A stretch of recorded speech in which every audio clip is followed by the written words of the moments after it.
Welcome back to the Mermaid Mask. Last time we met Dream Doctor, where the hell that is. This time, we're in a haunted room. It's a model submarine. I think it's a doll's house. Motto's Skull House. A page ripped out of a newspaper.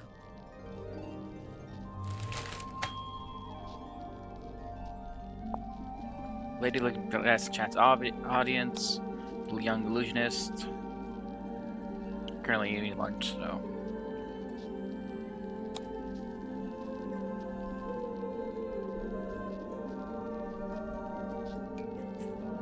Last is someone just put a note in her desk and intends to help from the afterlife.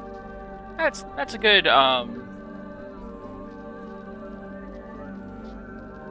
god, your grips again. I'm gonna assume all this is going to be more important than I think it is.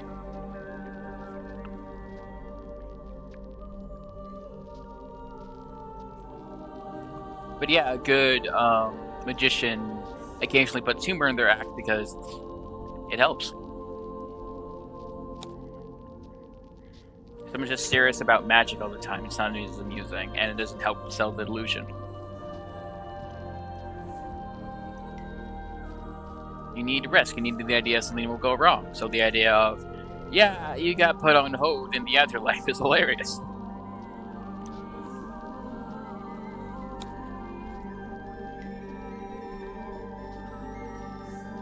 Mysterious sea serpent hauled ashore.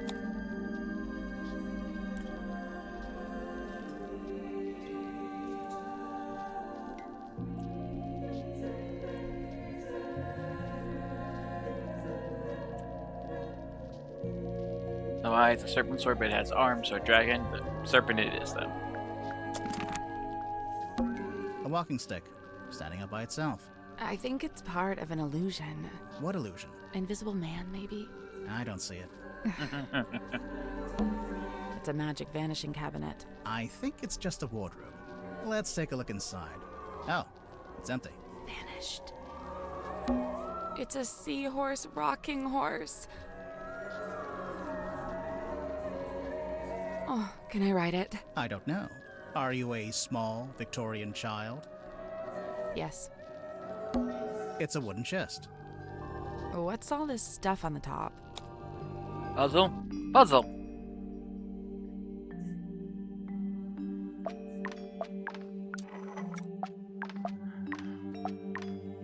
Jennifer and Margaret Gay. Chelsea Patricia, whose doll is neither too large or too small.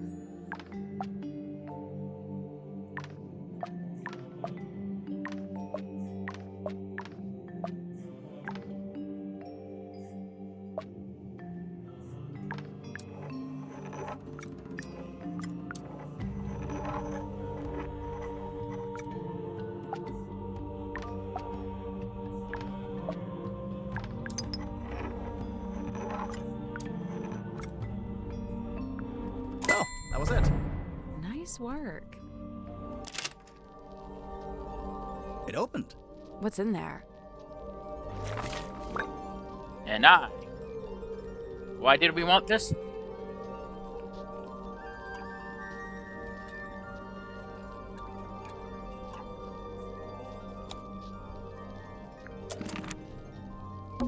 Now, I heard if you cut a starfish in half, both halves regenerate into a new starfish. Yeah, I can do that too. Also, they have no brain and no blood. Yep, ditto. Fish hanging from the ceiling. It's like we're underwater. We are underwater. Oh, yeah. Anyone important in those photos? I don't think so. Good. Hey, look, Sally. It's a giant dice. Die. What did I do? Hey, look, Sally. It's a giant dice. Die. What did I do? An eerie painting of a girl standing in the woods. It is just a painting, right? Sure. Maybe. No. Maybe. An eerie painting of a girl It's standing blinking! in the woods. It is just a painting. Sure. Maybe.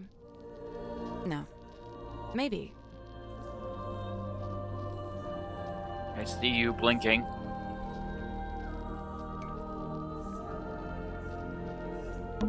A set of wooden drawers. Is this your card? No. Aw.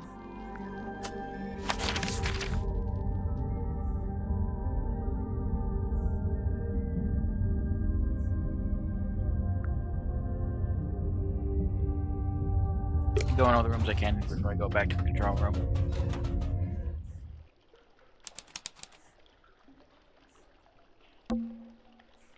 It's almost pitch black in here. I'm guessing you didn't bring a flashlight. Nope. To be fair, we haven't needed one.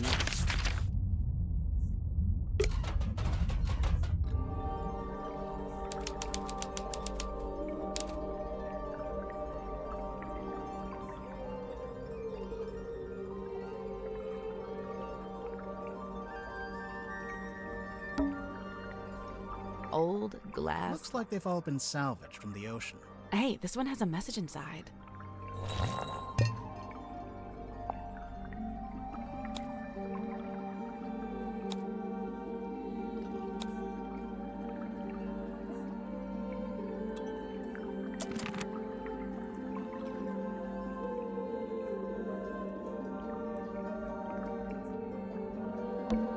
It's a ladder. I imagine it's for lowering into Oh. Or, you know, you could use it to display your collection. Sally, how do you feel about swimming?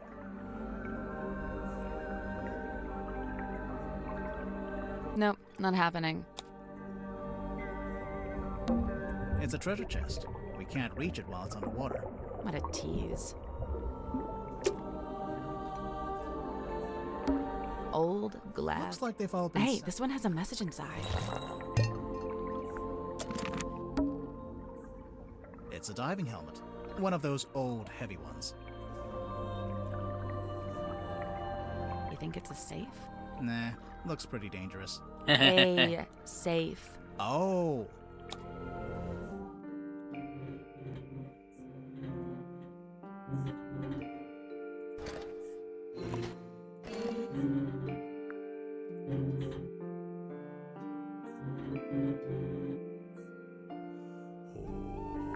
That's not it. There are 9 dials, and each one can be set to one of 4 different angles.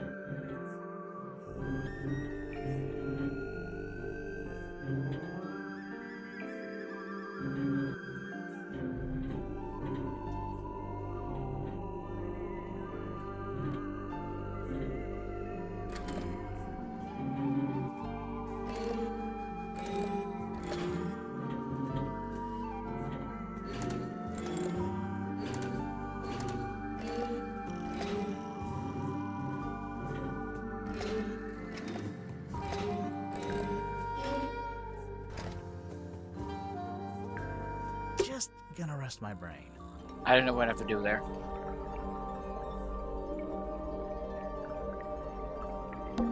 Oh, that reminds me. I need to buy new towels for my bathroom. Sally, we're solving a murder here. Focus. Hey, it's me, Madam Tadpole. Yep, that's my name. First question. Go. Are you a mermaid, or what's the deal? Great question. Half mermaid. The top half, obviously. From the waist up, all mermaid. And as you can see, I have the legs of an ordinary human woman. An ordinary human woman? Who happens to be an Olympic-level swimmer. Ah. Second question. Go.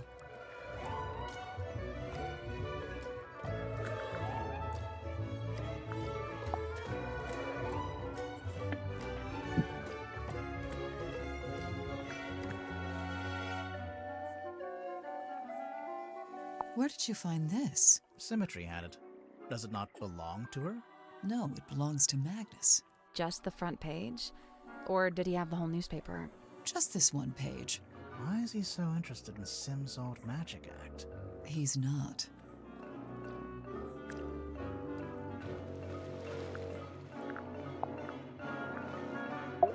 Miss Tadpole, you said you were an Olympic-level swimmer. Oh, sure. They never let me compete, though. I got banned way back when I used to swim in regionals. Why? What did you do? Nothing. They just decided I had certain physical abnormalities that made it unfair to the other swimmers. That kind of sucks. It's whatever. I never really cared about competing anyway. So what did you do after you got banned?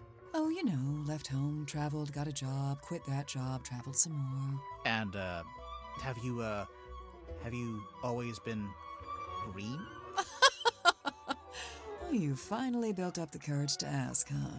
No, it was a reaction to some chemicals we used in a little water tank I used to swim in. The doctor said it's reversible, but I couldn't afford the treatment, so yeah, I'm green.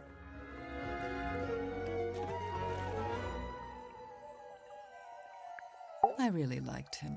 He wasn't like anyone else I've met. What did you like about him? He was this great combination of super introverted and super proactive. Like you'd be complaining that you had a headache or whatever, and he wouldn't say a word. But then the next morning, you'd wake up and find painkillers beside your bed. Wow. Kind of creepy, sneaking into your room at night. And where would you get painkillers on a submarine? The point is, he actually cared about other people. Really, the only person he was hard on was himself. Go on. Well, for one, he never let himself leave the submarine, even if he wanted to. Did he want to? I think so. Then what was stopping him? I wish I could say. Vampire! Yeah, Zephyr and I had a little fall. Over what? Something to do with his experiments? In theory, I really don't care what he does in his lab. I just didn't like that he dragged Sim into it. What do you mean? When I first got here, Sim was working for Zephyr in the Dream Chamber. What were they working on? Researching dreams, I guess? Well, sure, that was part of it. They even had Mortuga as a test subject at one point. They were researching Mortuga's dreams? Look, it's not the dreams that were the problem. It's the communicating with spirits from the other world stuff. Oh, like talking with the afterlife. Zephyr's a grown man. If he wants to research that stuff, he's free to do so. But Sim's still young. I didn't want her getting misled, so I put a stop to it. How? I made Zephyr tell Sim he didn't need her anymore. Ouch. It's for the best.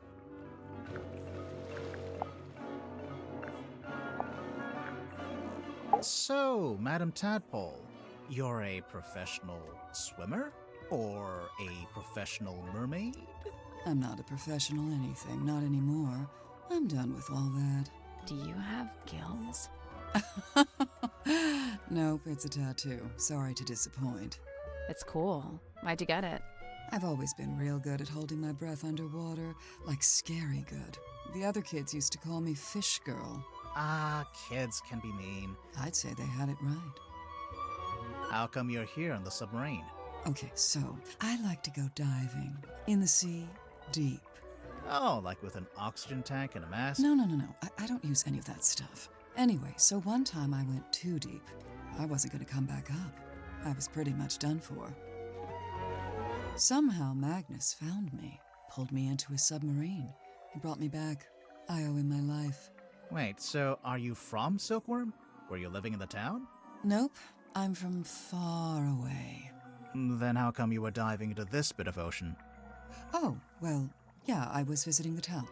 For work. What kind of work? Performance art. Kinda. Like I said, I'm done with all that. So, Mortuga saved you from drowning, and you just decided to stay? It's where I belong. The ocean. I had my fill of living on land. I've got no interest in going back. Rather melancholy. Looks like you've made yourself pretty comfortable down here. Magnus offered me one of the bunk rooms, but I turned him down. And yeah, over time I turned the airlock into a nice little home for myself. Where did you get all this stuff? The mirrors, the bottles. Shipwrecks, shipping containers, you name it. If it falls into the ocean, I consider it fair game. You go swimming out in the actual ocean. Of course. Isn't it cold? And what about the water pressure? What about him? That's for other people to worry about. So, how do you get out into the sea? Or do you just go from up on deck? See that hole in the middle of the room? Leads down into a big old water tank with a door that leads outside. I go out into the ocean every single day. Jeez, I'm impressed. Like I said, this is where I belong. How long have you been living here? I stopped worrying about times and dates. It doesn't mean much down here. But I know I arrived after Sim and before Dirk. Do you get on with the other suspects? Oh, sure. It's a nice group. I was closest with Magnus, though. He was one of a kind.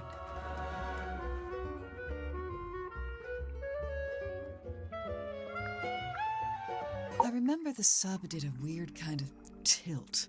Don't know what it was, but anyway, it woke me up. So yeah, I'm trying to go back to sleep, but I can't because now there's all these footsteps outside my room. I get up and check outside. Nothing. So I check the bilge. Was anyone in there? No, but something's dripping into the water. I get a closer look and it's blood coming through the drain that connects to the room above. So I head up there to check. The door's locked. I open it up. You unlocked it? How? By turning the wheel. So okay, I guess it's not really locked. More like shut. Could anyone turn that wheel? Probably not. It takes some upper body strength. I go inside, and that's when I find him. Dead. Killed, looks like. I get angry. I'm out for revenge. I gotta find the guy who did it. So I run to the mess hall. Nobody. Climb up to the parlor. Nobody. Then I notice the hatch up to the foredeck was left open. Someone's making an escape, I think. Cowardly. I go up on deck. Nobody. I look across to the aft deck. Let me guess. Nobody. Nah, there was a demon. Yep. Glowing eyes, single horn coming out of the head, like an antler, kind of. Was it a person? I don't know, maybe. It was dark. I could only really make out the eyes, and it wasn't looking at me. It was looking out to the side, at the ocean, I guess. Then it starts talking. What did it say? No idea. Alien language. What? Okay, even I'm making notes now. This is the best statement we ever got. Oh yeah, there was this big green light. Not sure where it was coming from, though. It can't be anything good, I figure. Better put a stop to it. So I took one of the oars off the old rowing boat and threw it. Hard. Direct hit. Its head came off, pretty sure. I saw it fall into the ocean. Suspect vanquishes demon with improvised javelin. After that, the green glow went away, so now it's too dark to see anything. I want to be sure, so I jump off the side and swim over to the aft deck. But nope, nothing. Then I dive down past the back of the sub to take a look around. Did you see anyone? No. No. How should I put this? I'm pretty sure I was being watched. Like I could feel something was out there with me. I don't know. Sorry. Did you ever find the head of the demon or whatever it was? You said it fell into the ocean. Oh yeah, I did actually. It was right there, floating in the water. Turns out it was this leather mask kind of thing. A mask? Like a full head mask, you know, kind of like a balaclava. Do you still have it? Nope. I took it back inside the submarine, left it right here in the airlock, and, it's gone. I think it got stolen. That's, disappointing. Tadpole, you didn't finish your statement. Right. I left the airlock, told Cynthia to gather up the others and come up to the storeroom. Zephyr was in the mess hall. I told him to come too. So I go to the storeroom. Dirk's there with Worman and Sim. Everyone else shows up shortly after. So, you all gathered at the crime scene. What happened? Nobody wanted to admit to murder, so it was a bit of a stalemate. Most of the others made excuses and scurried off. Zephyr, Grip, and I stayed behind. I guess we were the ones who knew Magnus best. That's it. Story's over. Get out of here.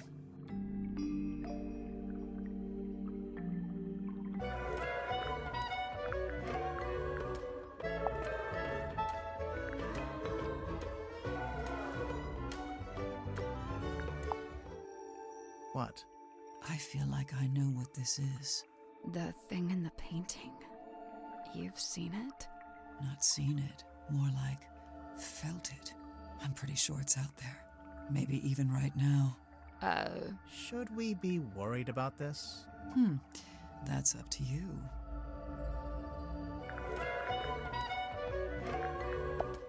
This was on the floor of the crime. Do you know what it is? Poison, maybe? We don't know that. We don't know what it is. Doesn't make any sense for it to be poisoned. Magnus was killed with a blade, something sharp. Right, but there wasn't anything like that at the crime scene. Well, then it must be somewhere else.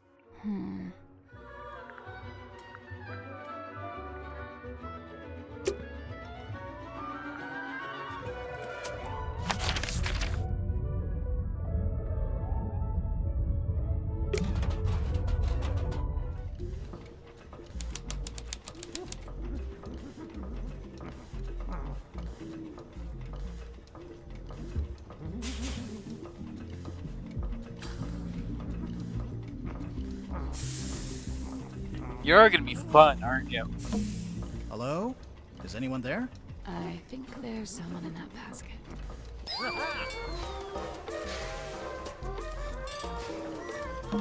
It's a big compass.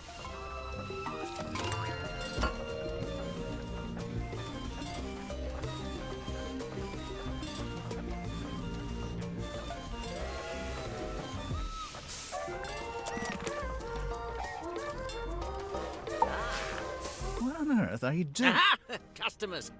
Come in, and welcome to Mr. Grip's Emporium. Wait, what? I guess he's Mr. Grip. What's that? You'd like a succinct yet exhaustive rundown of our operational philosophy? I don't think I said that. Here at Mr. Grip's, we plot the unplottable, chart the unchartable, and measure the unmeasurable. No sea too vast, no night too dark, no fog too thick. With the right contraption in your pocket, even the great unknown may be quantified and calculated. So fret not, noble navigator, as we stock all the essentials. What the hell?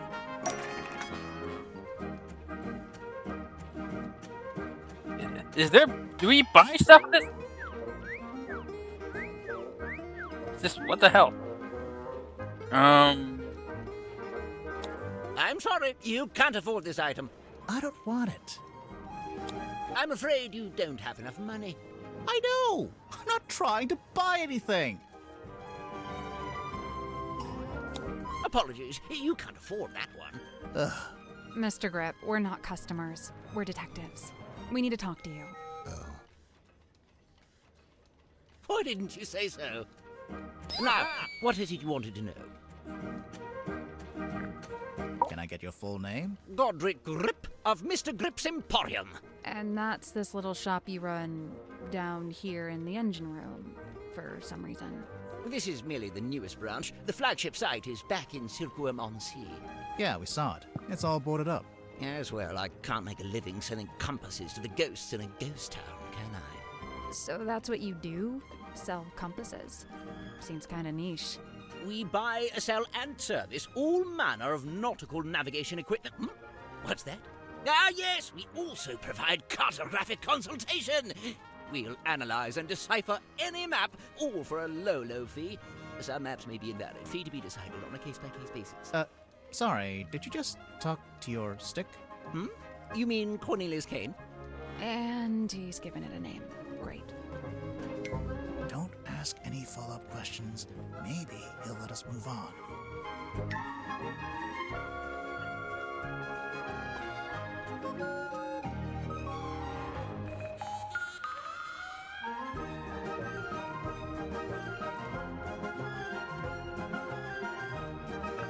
How'd you wind up here? I crashed my hot air balloon into the ocean. Whole thing came down. Dreadful.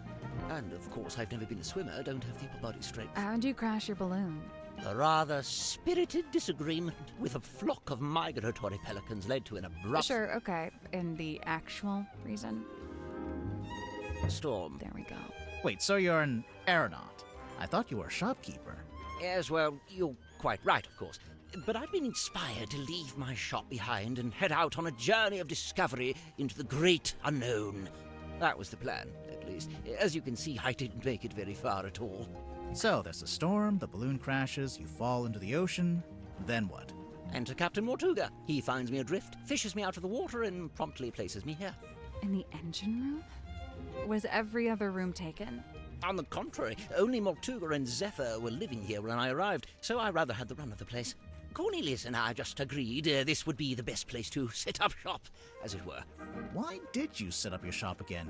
You just said you'd been inspired to leave it behind. I had to make myself useful somehow, didn't I?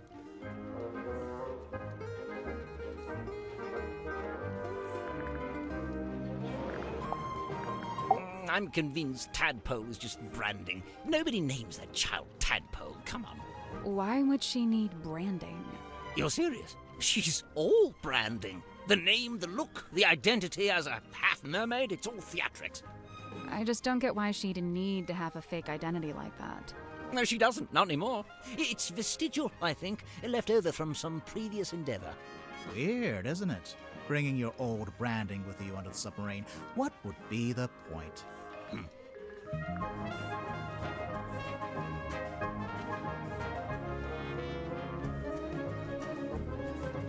I don't insult the weird man. Before this thrilling little jaunt on the Mortuga submarine, I'd lived in Silkworm all my life. I worked for my father and eventually inherited his business.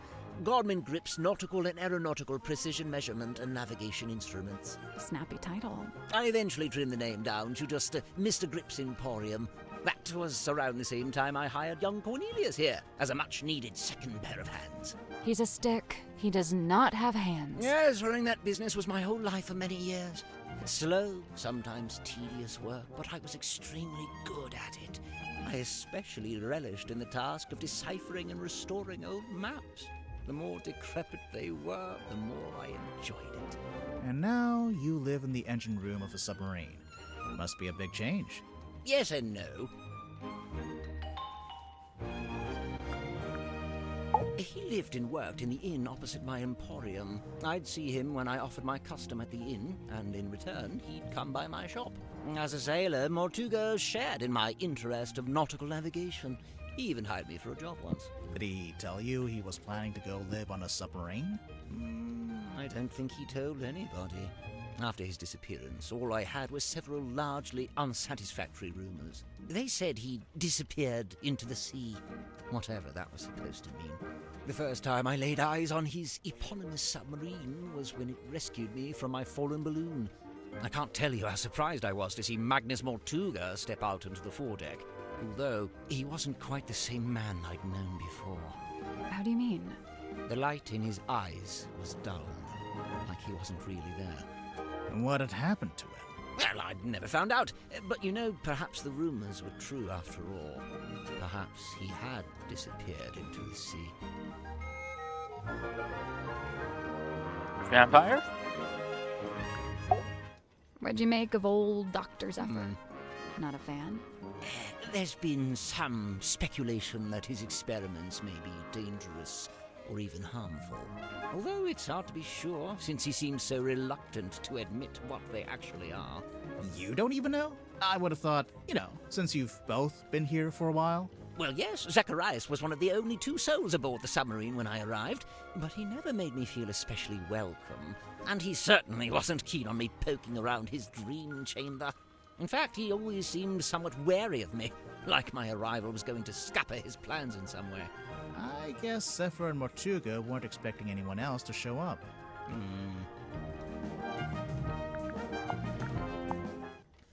Yes. Can't really miss it, can It's you? creeping me out, but I really want to know what it is. I wouldn't lose sleep over it if I were you. Godric Grip's nautical and aeronautical precision measurement and navigation instruments. As well, this was shortly before the rebrand. Why'd you decide to rebrand the shop? You see, the news about the Silkworm Serpent put the town in a particular sort of mood. Interest in all things nautical adventure was on the rise, They put up that statue, we get tourists even. So you capitalized on the zeitgeist. Look at you, using the vocabulary. Wonderful, isn't it? Cornelius thinks it might be his great-grandmother. For all I know, he may be right. It belonged to Mortuga, I assume? Yes, and to me it sits right alongside that iron bell in his office and that stone cauldron in the storeroom. Together, they form Mortuga's collection of inexplicably cursed-looking nautical artifacts. Maybe they do form a set. Did I find a hint?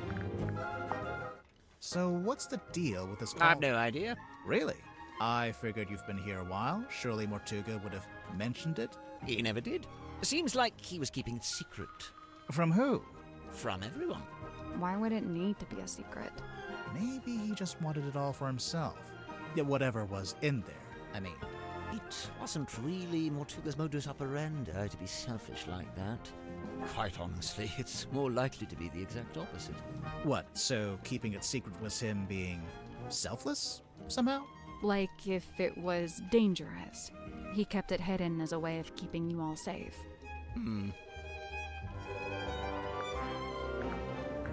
We think Mortuga might have dropped this when he was killed. You can think that all you like. Personally, I think it came from somewhere else.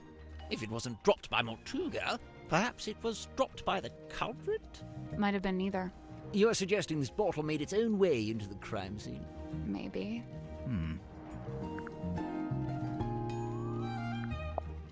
Cornelius tells me he spotted Miss Silkmoth drawing this while she was in the mess hall. Was it a drawing? I just love this guy's voice. I want him to keep talking. Let's have a look, shall we? That symmetry, I assume. And she's sitting on the cauldron, facing a window. What's with all the needles and cogs and It stuff? looks like Grip's halfway through fixing it. That's what I figured, anyway. Ah, thank heavens! That's what I was hoping for. Sorry, what? Perhaps I should explain. You see, Miss Seafoam came to me with a compass she needed fixing. I went to put the needle back on, but Cynthia stopped me. No, she said.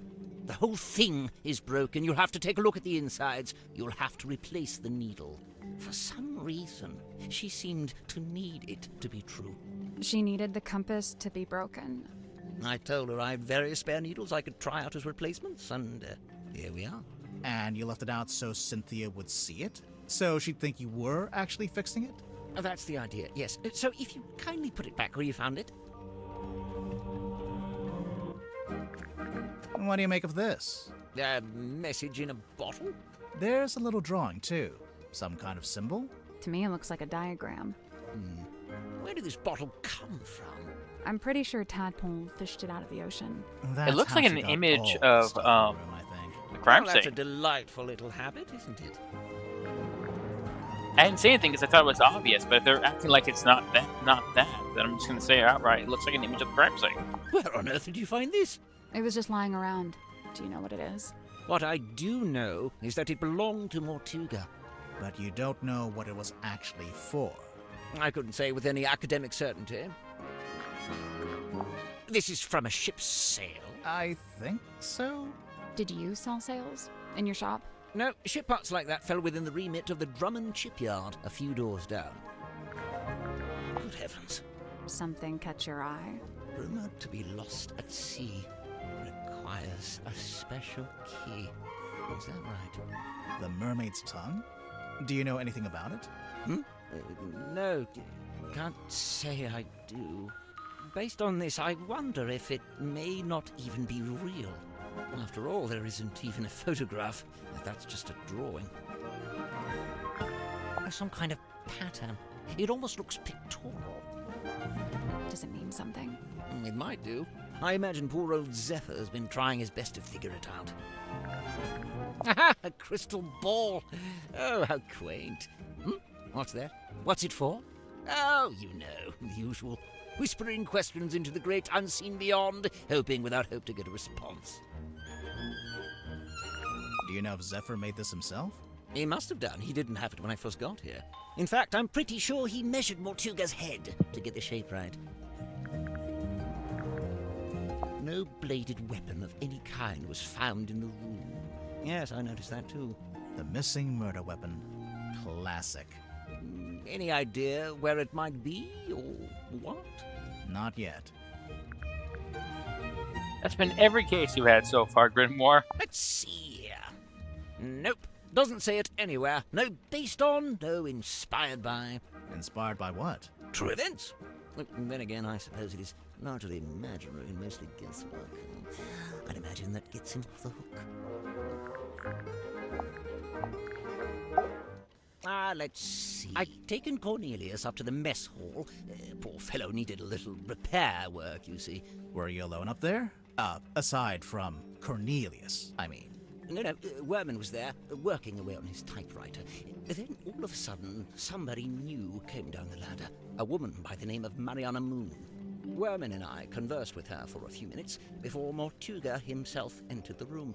He passed through towards the child's room and the storeroom, but before he left, he asked us to provide Mariana with a tour of the submarine. Werman feigned a sudden fatigue and slithered off back to his room, leaving me as the solitary tour guide. You do kinda look like a tour guide, to be honest. Yes, well, I won't bore you with a blow-by-blow. I'm sure Mariana will cover that in her statement. Suffice it to say, we ended up in the bilge at the very back of the submarine. And there we were, standing in the dark, when all of a sudden, a voice echoed down from above. Mortuga's voice? No, a young woman's, possibly two different women. The voices were followed by the sound of a blade, and finally a dull thud, like something hitting the ground. Sounds like a murder to me. What did Mariana make of all this? Well, apparently satisfied by our impromptu eavesdropping session, she made her farewells and left. You didn't go with her? No, I stayed a little longer. Did you hear any other weird noises? I did. First, the sound of the storeroom door wrenching open and then closing again. Secondly, some kind of short, heavy scrape, mechanical. And finally, a dull thud, like something hitting the ground. Sorry, again? How many murders were there? I didn't really know what to do with myself after that, but an unexpected lurch of the submarine caused me to very nearly topple over into the bilge water. So I decided to take my leave and return to the safety of my engine room. You didn't want to go upstairs and see what was going on? I certainly thought about it. Ultimately, I think it came down to cowardice on my part. You didn't want to run into the murderer. So, let's see. I was sat there, feeling rather pathetic, when Cynthia appeared in my doorway. What did she want? Well, she had a compass she wanted me to fix. I agreed to take a look at it for her. But that wasn't the end of it. She then told me she'd been asked to bring me upstairs, along with everyone else. And so, after fetching Mariana from next door, the three of us went up to the storeroom. I saw Mortuga's body laying on the floor, saw the cut across his neck. The cowardice I'd felt before, compounded. Tadpole spoke to the room. She wanted a confession, or even just an explanation. It goes without saying that nobody was willing to offer one. Really, that's the end of it. After that, several things happened very quickly. Cynthia became captain, decided to bring in a detective. You two arrived, and here we are.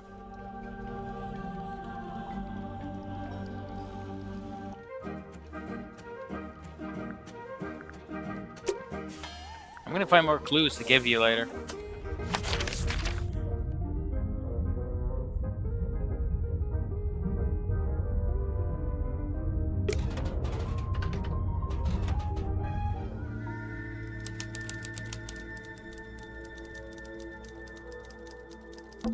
It's some kind of doll. Sally, no. It's a collectible action figure. Same thing. Gah.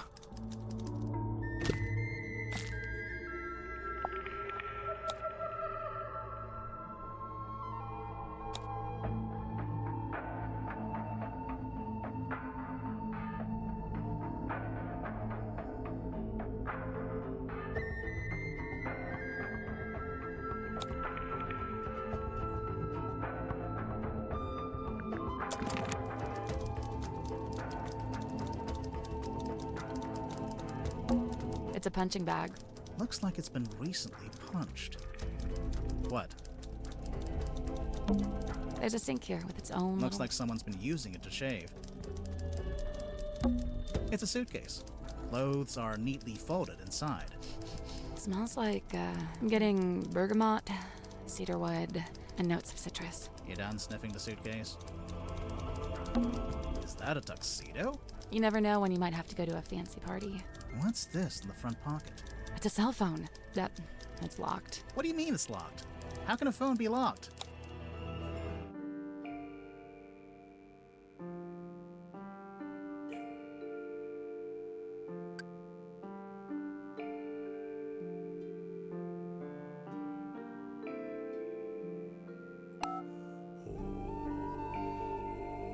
I assume we have to like match the signals.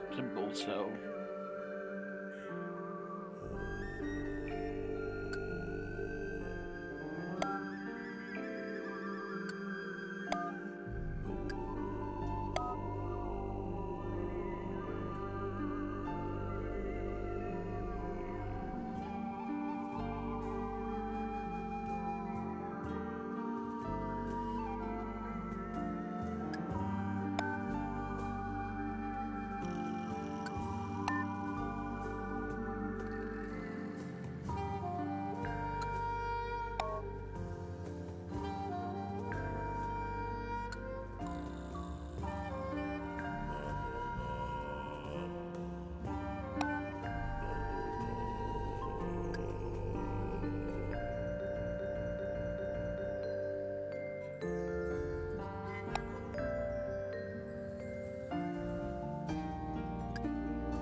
That's not it. It's kind of like a crossword, but for shapes instead of words. There are 4 sets, and they all have a certain... Oh, that was it. Nice work. I mostly got it. Use the wrong half circle. It's unlocked. So now we can look at it?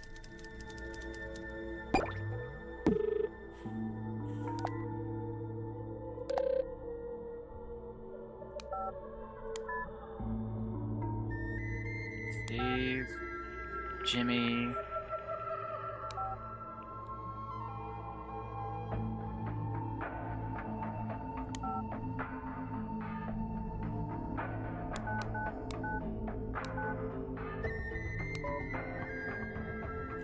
Vanderpeer. Oh, Vanderpeer! He's still around.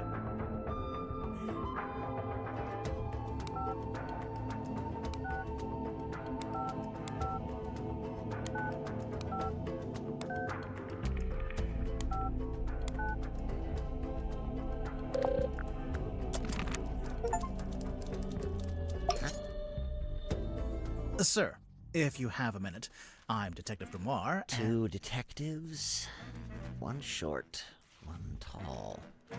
Tried and true. Hey, I'm really not that much shorter than But which of you is the funny one? I'd say it goes back and forth. You still haven't told us who you are. The name's Werman. J.D. Werman. He's an author. Author, journalist, let's see, what else? Famous, successful, some kind of genius, even. Oh, sure, that's why I got myself trapped in the murderous submarine. I know who you are, Mr. Worman. I've read your book. Oh, joy, your fans. Of all the places. I never said I liked the book. Maybe I hated it. There's no way you hated it. The arcs are too tight. Each chapter leads to the next, beginning, middle, end, and bang, not a line wasted. Damn, he's right. Oh, you have good music. You met Godric. What did you think? Personally, I like him. I found him a little irritating, the way he kept waving that cane around. He gave you the old welcome to Mr. Grip's Emporium treatment, eh? That's just what he's like at first. He'll settle down. Why does he do it? So, I have 2 theories on this. One, he's an introvert who falls back on his rehearsed persona when he gets nervous. Like when meeting someone for the first time. Right, exactly. What's your other theory? He assumes people will find the real him boring, not worth knowing. I don't think your 2 theories are mutually exclusive. They might both be right. So, what is the real Grip like, once you get to know him? I don't know. He's kind of like one of those savants, you know, kind of odd, but seriously gifted. In his case with cartography, I guess, navigation.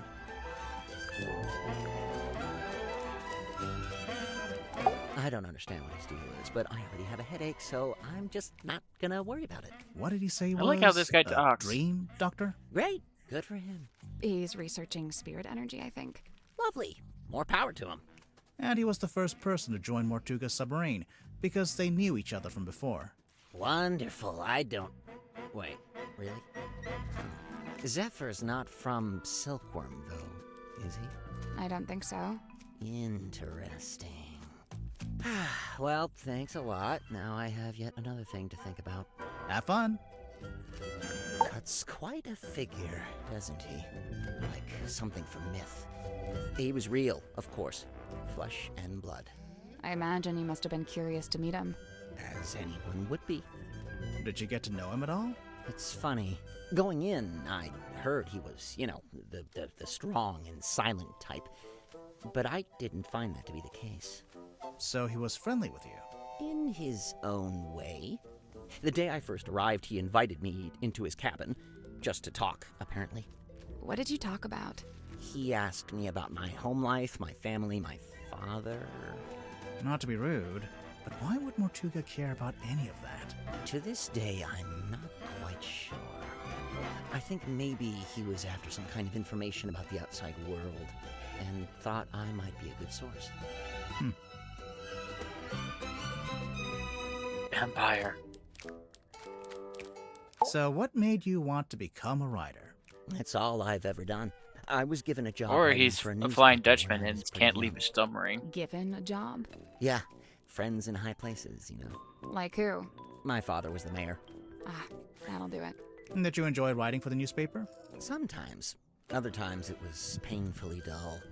I've got a tendency to lean towards hyperbole, and the everyday goings-on in Silkworm weren't always enough to satiate me.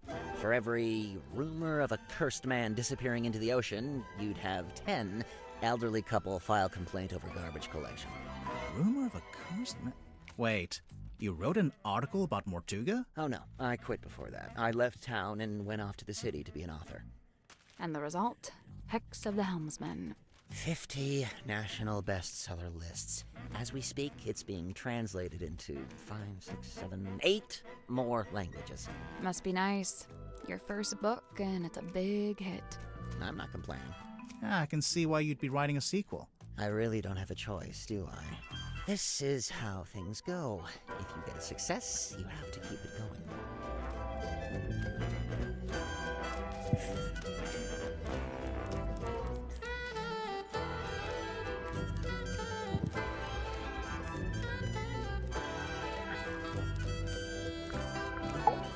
Madam Tadpole, simultaneously the most laid-back and most terrifying individual I've ever met. Terrifying? You don't feel it? To me, she gives off this indisputable, I will destroy you if I see fit to do so kind of energy. Maybe if you get on her bad side. Oh, I wouldn't dare. She'd crush me like a twig. She does look pretty tough. Who would you say is stronger? Madame Tadpole or Dirk Danson? Dirk's in good shape, but a lot of it's just for show. He's just gotta look good for camera. Meanwhile, swimming works out every muscle group. Did you know that? I didn't. Every muscle group. I don't think Tadpole's about to fight anyone. She's so chilled out. For now, I worry about what'll happen when, if, you two name a culprit. You think she might, retaliate? If she does, I'm not gonna be the one to stand in her way.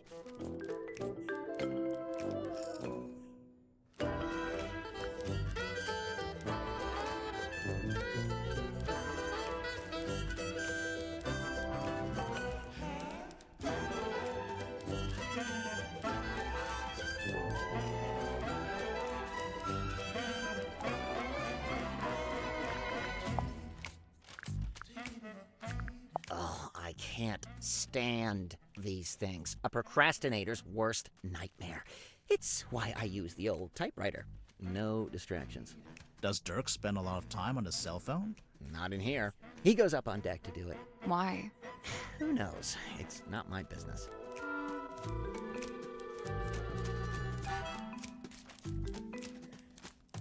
I noticed on the back of the box it says, Series 2 coming soon. Look out for Hex of the Helmsman 2, only in theaters.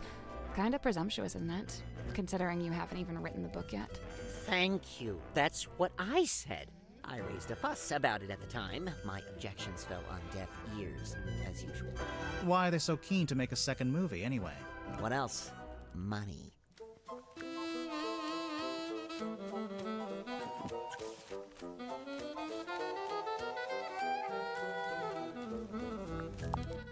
I feel like this sometimes. What do you mean? Cogs falling out. Too many needles, all pointing in different directions. Oh. Well, maybe you're just partway through being fixed. Sometimes you gotta make a mess in order to tidy up, you know? You know what? That's rather eloquent. Bravo. Grimore, did you hear? I said something eloquent. Oh, sorry. I wasn't listening.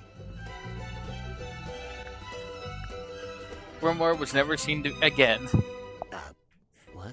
Do you know what this is? Well, it's a bottle, isn't it? Where did you find it? Madame Tadpole's room. She likes to collect stuff she finds in the ocean. Does she now? What fun, what fun. Mr. Warman, do you know what this bottle is? Nope. No idea. Oof. What's this? The world's smallest piggy bank? What? It's not a piggy bank. Is it? Well, it's got a slot, and there's something in there. I thought maybe it was a penny. Now this is a throwback. I cut my teeth writing local interest stories like this. You wrote this? The review of Sim's old magic show? I did. But it says Theater Review by James Dusk. Oh, wait. And she finally works out what the JD stands for in JD Werman. James. Sorry, your name is James Dusk? Yeah. And you changed it? Yeah, no, I'm with Grimoire. That's fucking awesome. Do you owe people money? Yes? Something you wanted to ask? Zephyr called this a hex bottle. We thought you might know what it is, since, you know. I wrote a book called Hex of the Helmsman. Well, yeah. Wow. Yeah, no, I've got nothing. Done. Next. Fascinating piece of ephemera, this. Do you recognize any of the objects? Yeah, the golden hand. I've seen it, and so have you. What? Where? It's attached to Dr. Zephyr's left wrist. Zephyr's prosthetic hand is solid gold? Not quite. Says here it's made of an unknown material 90% similar to gold. Now, it also says it's able to touch ghosts, so best take it with a grain of salt. Is this made from the beetle? Is it made from the beetle? This dime store trinket. It's called a fog ball. Is it now? And was in Zephyr's lab. It could be a priceless curiosity. Oh yeah? A priceless curiosity that takes AA batteries. Dr. Zephyr's got quite the imagination, doesn't he? It's a strong image. The ancient cauldron opened for the very first time. It can't be the very first time. Someone must have opened it before. Semantics. So, what do you think was inside? Does it matter? I'm pretty sure it does. It might explain how or why Mortuga died. True. The murder weapon, maybe? Like a knife? Sure, why not? It would explain the scratches on the inside, after all. I guess.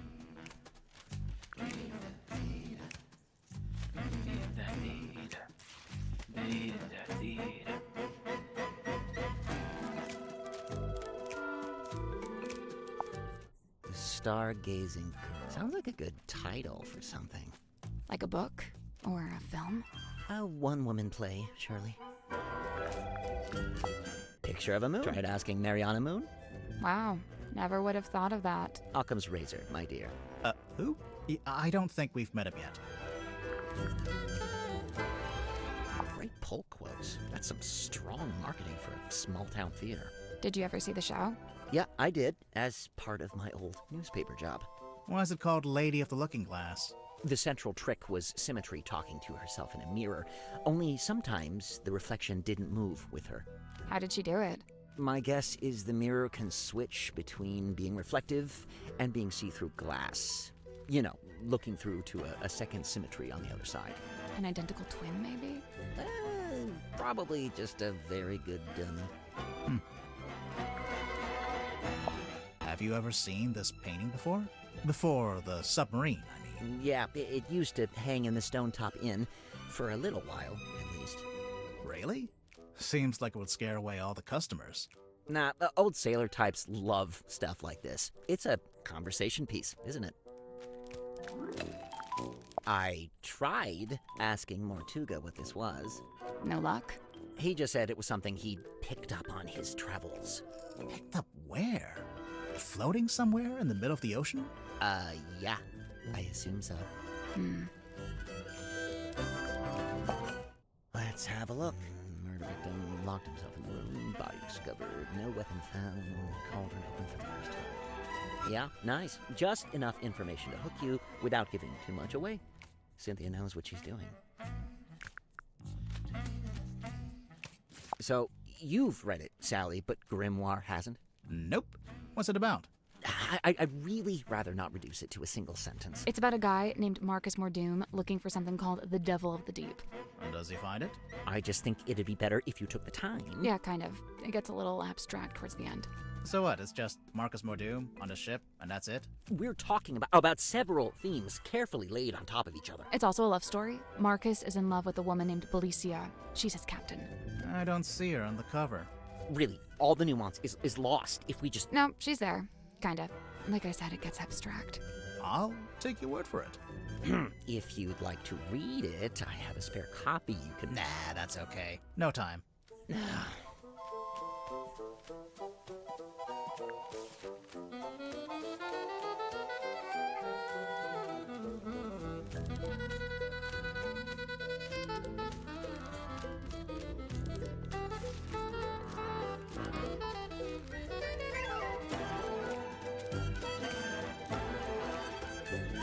I'm just digging this theme, honestly.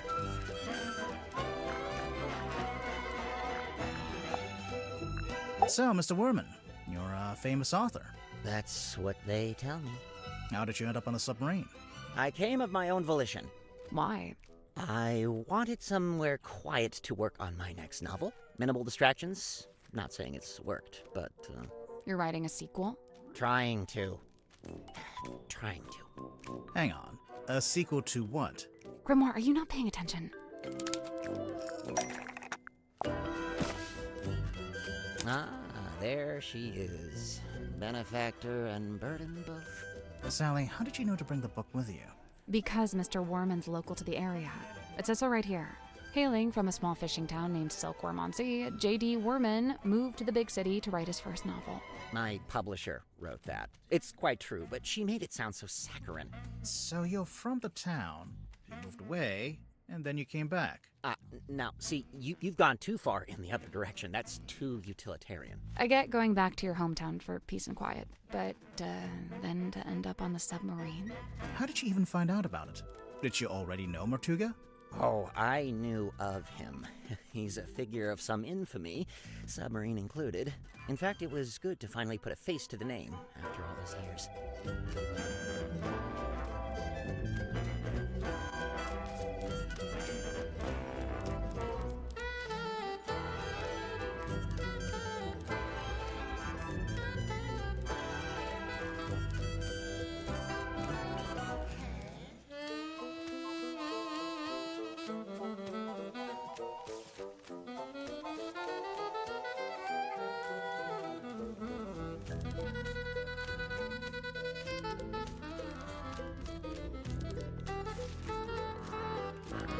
So, how'd you like living on the Mortuga submarine? I will say, as a writer, it's a boon to be aboard this thing. And the whole place is dripping with human narrative, stories practically leaking out of the walls. It's also a lot noisier than I thought it'd be. I couldn't have guessed Mortuga would basically be running a bed and breakfast down here. It was already busy when you arrived? Mm-hmm. Before the arrival of Mariana Moon, Dirk and I were the last two to join the gang. It's kind of surprising there was still a bunk room free at that point. Well, I wouldn't look a gift horse in the mouth. What's it like sharing a room with Dirk? Oh, we get on like a house on fire, 2 peas in a pod, that's us. And what about everyone else? It's a fascinating little microcosm, utterly discordant and yet somehow harmonious. At least that's how it felt before the captain was murdered.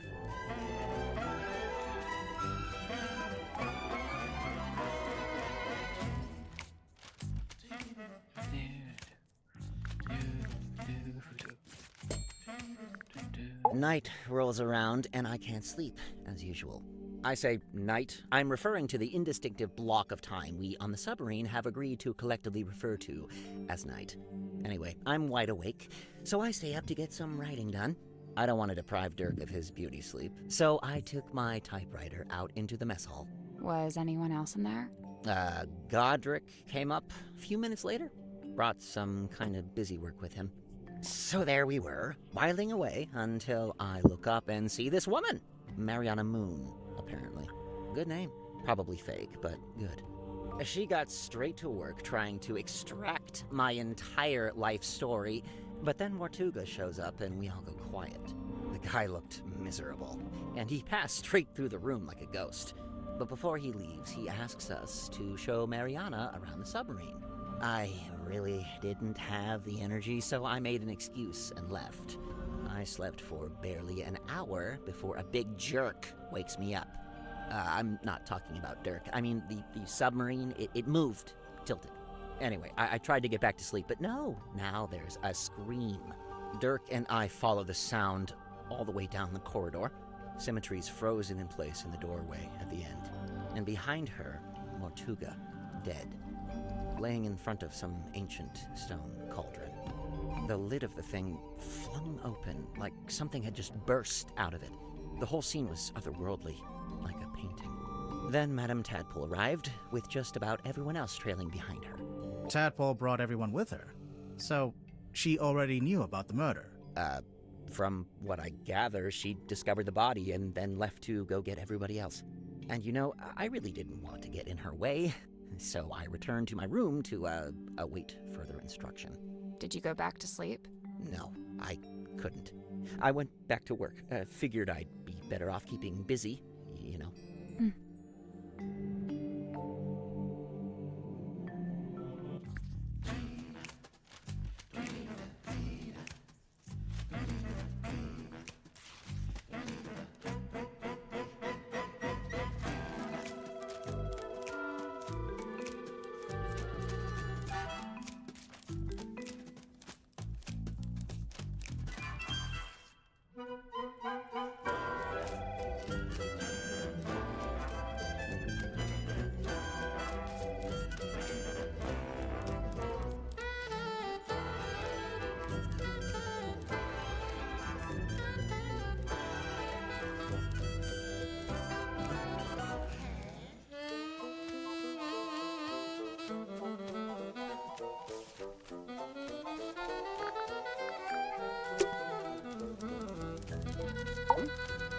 Hey, what's up? How's it going? It's going good, I think. Awesome, yeah. I'm Dirk, by the way. Who are you guys? I'm Grimoire, and this is Sally. Oh, cool. So you're the detectives? Yeah, we're here to investigate the murder of Magnus Mortuga. Oh, yeah, it's a major bummer, honestly. He was a pretty stand-up guy. I mean, you know, sure, kind of an oddball, but like in a good way, you know? I mean, he was Dirk, you didn't tell us your surname. Oh, right. Sorry. Dirk Dansom, actor. So, yeah, anyway, hi, and what can I do for you folks? He's adorable. Can we keep him? No, you'd forget to feed him. I would, yeah. So, Dirk, you're an actor. What kind? Oh, well, so for ages, I just did commercials, and then about a year ago, I finally got cast in a movie. Nice. Anything I've seen? Well, it's called Hex of the Helmsman. I played the helmsman. Marcus Mordoom? Oh, you've seen it? No, but I read the book. Oh, man, the book is gnarly. I mean, I'm not usually one for reading, but I actually finished it. Yeah, the whole thing. Congrats. The author's a stand-up dude, too. J.D. Worman. You know him? Well, yeah, he's sitting right over there. You should go talk to him. Super friendly, loves meeting new people. I bet. Was your movie a success, Dirk? Yeah, man, it's making megabucks. Are you going to make a sequel? Well, you know, they want to move on that ASAP, but, you know, we're not ready to start filming yet. And what? You're taking your vacation on a submarine while you wait? No, I'm just tagging along here with Worman. Yeah, he wanted to take a trip out here, and I figure, you know, the more the merrier.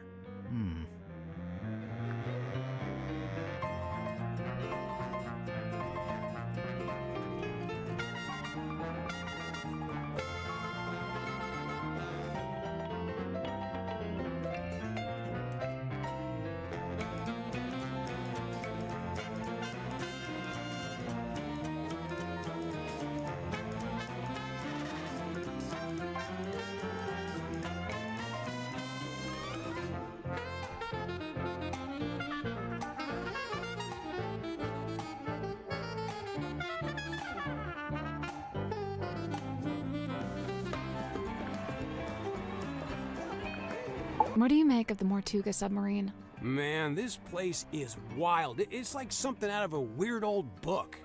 Nobody back home is gonna believe any of it. How do you like living here? Honestly, mixed bag. So I love meeting all the weirdos that ended up down here. All kinds of people I'd normally never rub shoulders with, But man, is it dark. I mean, there's no sun, no day, no night. You barely even feel the time passing. Listen, if you're not careful, it'll get you. No, for real. You seem to be holding out. Ha, well, thanks. So far so good. How long has it been? Werman and I arrived a couple of weeks ago. We're the most recent arrivals, aside from Mariana. It's lucky they still had this room free. You ended up with pretty nice living quarters. I guess. I never really thought about it. Dirk, you're basically just a passenger, am I right? You don't have a job here on the submarine? Well, I set myself personal goals. Like what? I was trying to find out everyone's birthday. I got Cynthia's, Grip's, Tadpole's. Oh man, that one took some doing. Yeah, she does not like to share personal info, let me tell you. Mortuga, though? Brick wall, dude. He would not give me the goods.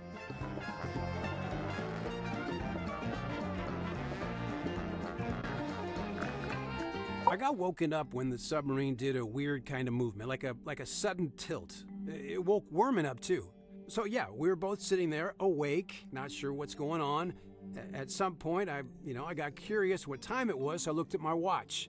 But as I was looking at it, it freaked out. Oh, the hands moving all over, and like they were trying to point in all directions at once, if that makes any sense.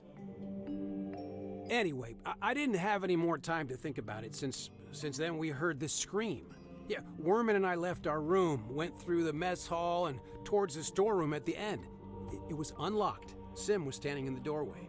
Mortuga was on the floor, totally dead. I tried to help Sim, pull her away. Werman, though, he just stood there, staring. Didn't look away once. It was like he was trying to commit it to memory or something. Although, I don't think he noticed the person outside. Sorry, what? Outside the submarine. Yeah, I saw someone swim down past the window. I couldn't tell who it was, though. Okay. What did you do next? I wasn't sure what to do, to be honest. Luckily, Tadpole showed up a short while later, and she kind of took charge. Grip and Cynthia showed up next, then Mariana, then Zephyr. Tadpole wanted to know what had happened, but nobody had any answers for her. It was bad vibes all around. Sim and Cynthia left first, then Werman, then me and Mariana. We left around the same time. So, yeah, I went back to my room. Werman was there already. He'd gone straight back to work. And, that's all I got. Can I stop talking now?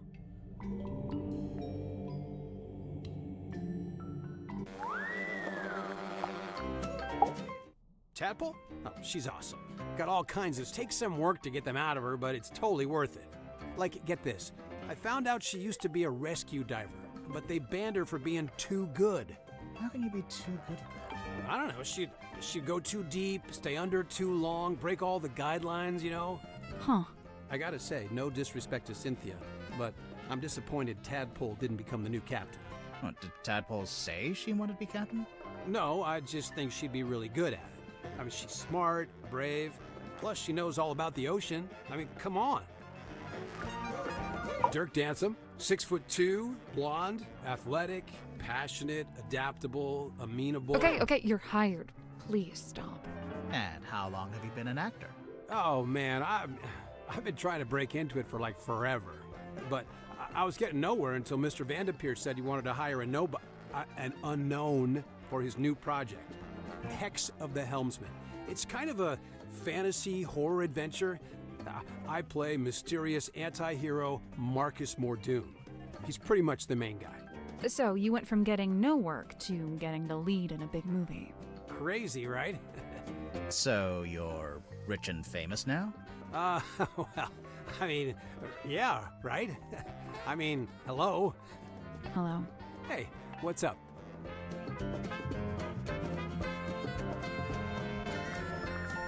Dr. Z. Oh, man, I love this guy. Hey, did he show you his curiosity collection? I don't think so. Dude has some seriously rad stuff in there. Plus, it's all real, Worth a lot of money, you think? Oh, totally. The guy's sitting on a gold mine. There was this one thing. It was behind glass, like this spooky mask kind of thing. I wish I could remember what it was called. Anyway, Dr. Z said it was priceless. So, obviously, I asked what that meant, and get this. It means it's worth a lot of money. Worman's my good buddy. Yeah, he's like the cranky older brother I never had. How did you become friends? Oh, it was mandated by the film studio. What? Well, I played the lead in the movie version of Worman's book, so the studio figured we needed to be friends. And now he's writing his next book, a sequel. Yeah, dude, Hex of the Helmsman 2, The Revenge Unleashed. Or whatever, I don't think he actually has a title for it yet, or a story outline, or actually anything. I kind of feel bad for him, honestly. It's a lot of pressure, you know? Dirk, your work and Worman's work, they're kind of intertwined, aren't they? How do you mean? You can't make your next movie until Worman's written his next book. Oh, sure. I mean, that's true, I guess. Interesting.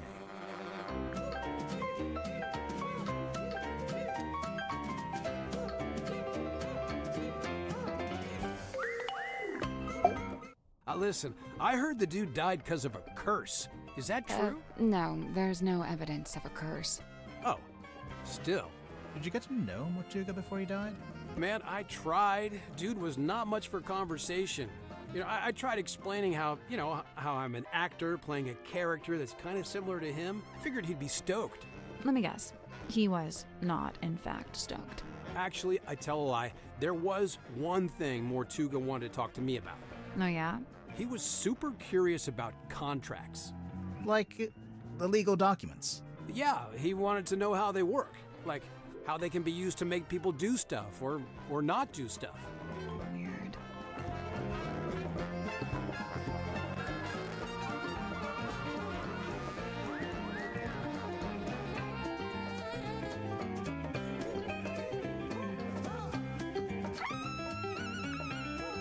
Do you know why Grip's running a shop down in the engine room? I don't know, he's just doing what he's good at. Which is what? You know, fixing compasses and stuff. It's kind of a niche skill set. You say that, but I heard he ran a pretty successful business back in the town. Yeah, we saw it on our way here. It's boarded up now, like everything else. Dirk, did he ever mention why he closed it down? From what I gather, it was making him money, but it wasn't making him happy. You know, he wanted to put all those navigation skills to use and actually head out on an adventure.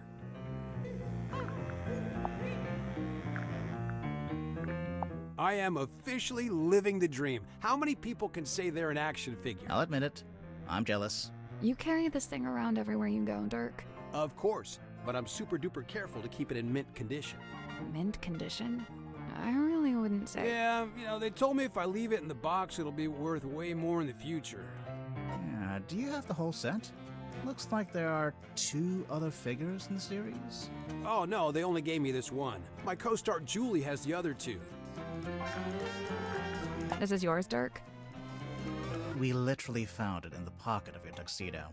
How'd you know for sure it's my tuxedo? Dirk, show me one other living soul on the submarine that could even conceivably own a tuxedo. Grip must have really steady hands working with all those small parts, huh? I could never. That's my bottle. What? Really? Well, yeah, that's one of my non-alcoholic beers. Of course, someone's waxed up the top and put a whole bunch of green stuff on the bottom. Someone losing It's not real. Oh. It's got a weird smell. So? So maybe try asking Mariana about it. She's got a wicked sense of smell, like a dog. I'm serious. Hey, the guy who wrote this review has the same name as As who? I'm not sure if I'm allowed to say. Hey, so remind me what a hex is again? Didn't you just make a movie called Hex of the Helmsman? Right, but look, I'm bad with learning what the made-up words mean. It's not a made-up word. A hex is a magic spell. Kinda like a curse. Or it can mean 6, as in hexagon. Oh, gotcha. Okay, yeah. I was hoping that would clear up what a hex bottle was, but no dice. Whoa, this is a first edition. Yeah, whose is this? It's mine. You gonna get Wormo to sign it? No, I hadn't planned on it. He'd do it if you asked. I bet he'd even do a little doodle on the inside cover. Okay, maybe I do want that. I assume you've read it, Dirk? Of course, dude. First thing I did when I landed the part in the movie. What did you think? Loved it. I never thought about the sea so much in my whole life. It's almost like the ocean in the book. It represents something bigger, you know? Her. Deliberately vague title. Love it. Where does Zephyr find this stuff? I'm pretty sure they don't sell this magazine at my local newsstand. Maybe on mail order. I think it's more of a black market thing. Huh. Some of the listings in here, the prices are in ounces, and there's a symbol. It's the alchemical symbol for gold. For real? Man, is Zephyr like secretly super rich? I've seen this chained up on the foredeck. It's kind of intimidating, huh? It's a boy. For real? Huh. It has long hair, so I always figured it was a girl. Huh. Who's that little Grim Reaper guy in the drawing? I'm not sure. You recognize it? It does seem kind of familiar for some reason. Someone dropped their perfume? Bummer, that stuff can get expensive. What's the deal with those holes along the sides? They're from when it was a sail. Why would a submarine need a sail?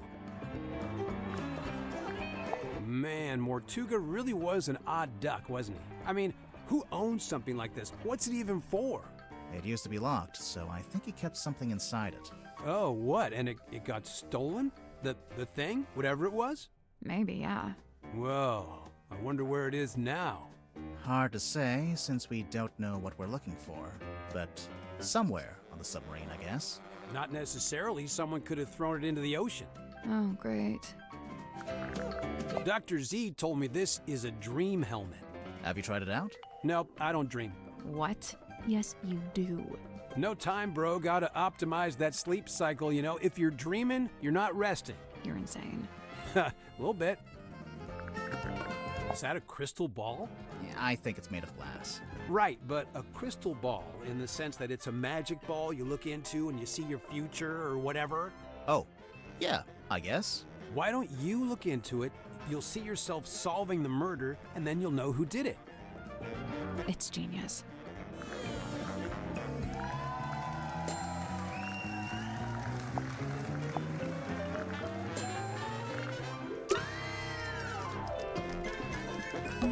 It's a teacup. I've been on this submarine for ages and We nobody... don't even like tea. Still. One good thing about living in a submarine. Every window has an ocean view.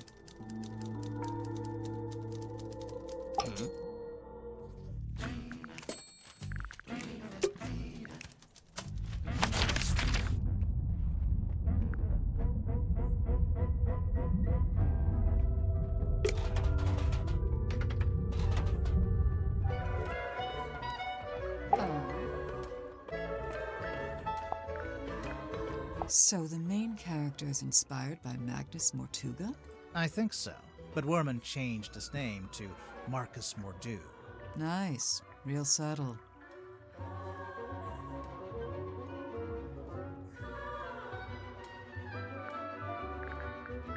Magnus wouldn't bring this inside the submarine, but he didn't seem Can you use to the want to restroom real get quick? rid of it either. So it must have some kind of purpose.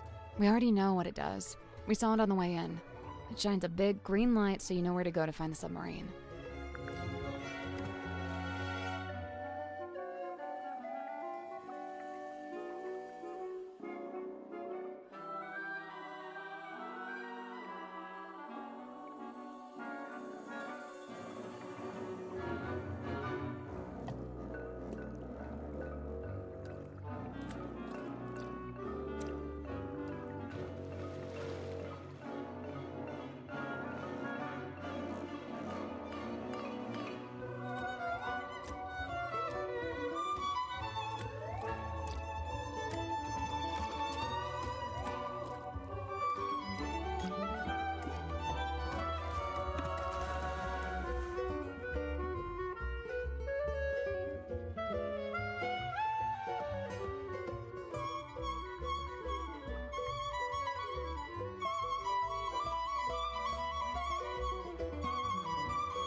I kinda wish Dirk hadn't brought that onto the submarine. Why?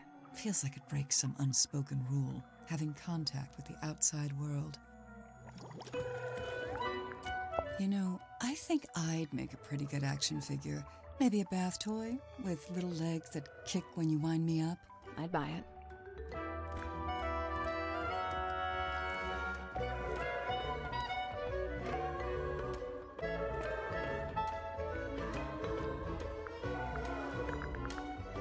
Cynthia mentioned the ship's compass broke. Looks like Grip's in the middle of fixing it.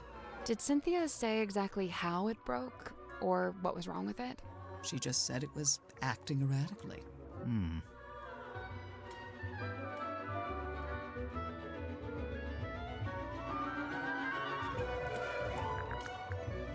Where did you get this bottle from?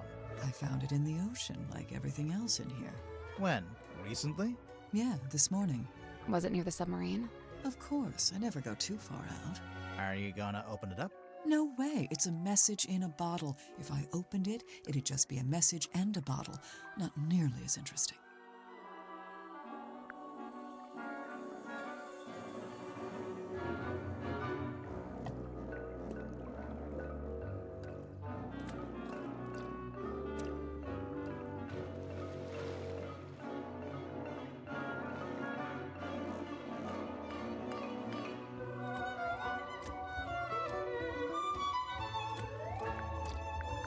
Where did you find that? Yeah, it was in Sims. Oh, we just found it lying around in a corridor. What is it? It's Magnus's key. It unlocks his cabin. Really? Yeah, you just gotta push the iris, and the key pops out the back, see? That feels kind of violent. So, you need this to lock or unlock the captain's cabin. Uh-huh. Magnus only locked that door on rare occasions, but whenever he did, he used this key. And, the cabin is? Down the hall from the parlor, at the very back of the submarine. Any idea what Zephyr's keeping in this bottle? Whatever it is, he dumps it into the ocean every single night. What? What do you mean? Every evening, he comes by the airlock and empties the bottle into the water tank below. And the water tank leads out into the ocean. Yeah, and then each morning he comes by with the empty bottle and fills it back up again. Why? What's he doing? I've never managed to work it out.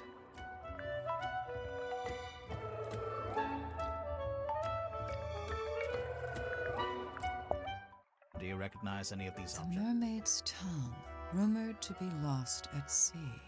You've heard of it? Tadpole? Oh, no, not by name. Maybe Zephyr was trying to get hold of it. Yeah, maybe he was.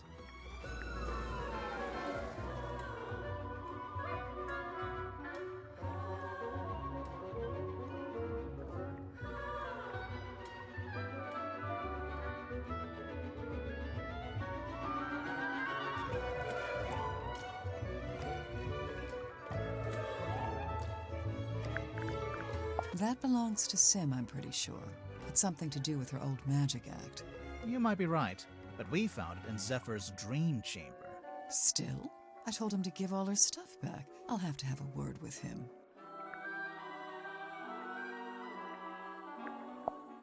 This pattern looks a bit like a dream catcher. What's a dream catcher? It's something you hang in your bedroom window when you're a teenage girl. Bingo. I see. I take offense to that. I had one when I was 6. I was having bad nightmares. All I can say for sure is that at one time, this cauldron spent several years underwater. Not just underwater, but in the ocean. I can tell by the growth of the barnacles and algae. There's no growth on the inside, though. Or on the lid. Yeah, I noticed that too. You hang it above your bed, and only bad and only good dreams get to your head. And then I believe you emptied it out by bringing it outside. And I don't know, it stopped my nightmares. A lot of them were, a lot of those dreams you get when you're falling. You're falling asleep and your body, be's funny about that.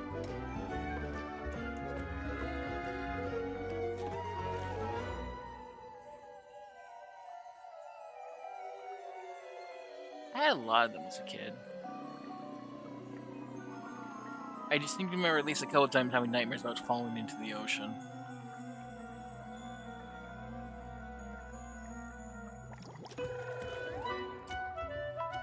Outside of one, I remember, like the last one I remember vividly having, was back when I was in high school, and I had one where I fell down off the, like we had bleachers going down into the track area. I was on special occasion things. I wasn't really like part of a group. And I remember having a dream where I slipped and fell, and I woke up in my room and I had an honest moment of like, did I die? Magnus kept this in the storeroom. He had it covering the cauldron, I guess? It seems likely. Just to protect it from dust? Or maybe he was specifically keeping it hidden. I walked carefully down the bleachers ever since then. Which got in trouble, like, I will give them credit that,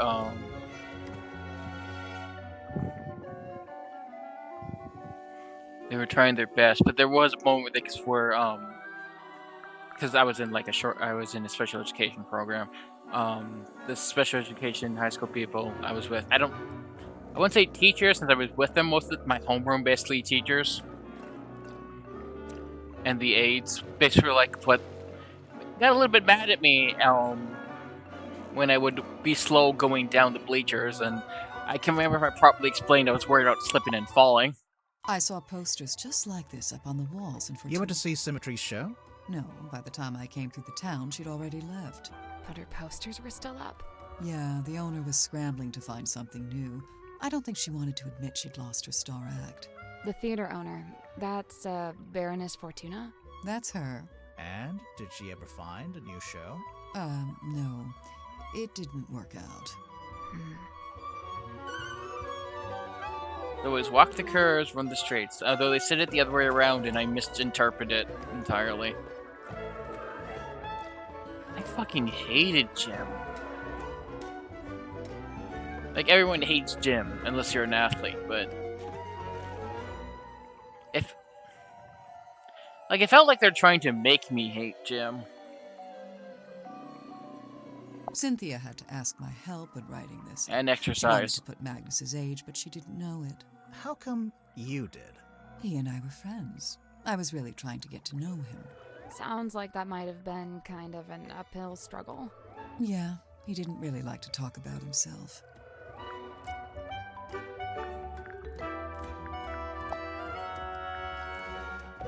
I know he used to run a shop selling compasses or whatever, but from what I gather, he knew it wasn't really his life's calling. Although he seems to have fallen back into it, so I don't know what's going on there. Creature of habit, I guess. If Grip didn't actually want to work in a shop, what did he want to do? He wanted to be the navigator for the submarine. He'd probably be pretty good at that. Problem was, Magnus didn't need a navigator. Didn't want one. What? It's just, now that Mortuga's dead and there's a new captain. You're thinking Grip might finally get to be navigator? Under Cynthia? Maybe. I don't know. I don't think Grip wants to be Cynthia's navigator. I think he wanted to be Mortuga's navigator.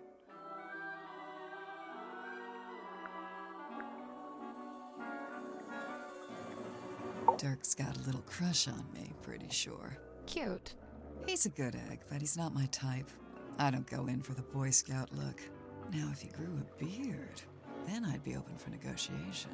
Sure, I could see that. Sorry, could we maybe talk about something more relevant?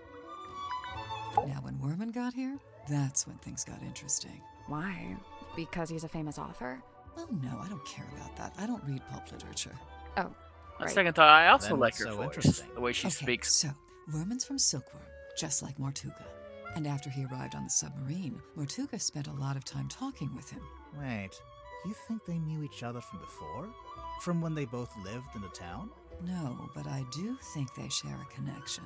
Like, maybe they have a mutual friend or something? Something like that. Then it seems like Mortuga would have wanted Werman on the submarine if he had something to gain from it, even if it was just information. What information, though? What was Mortuga trying to find out?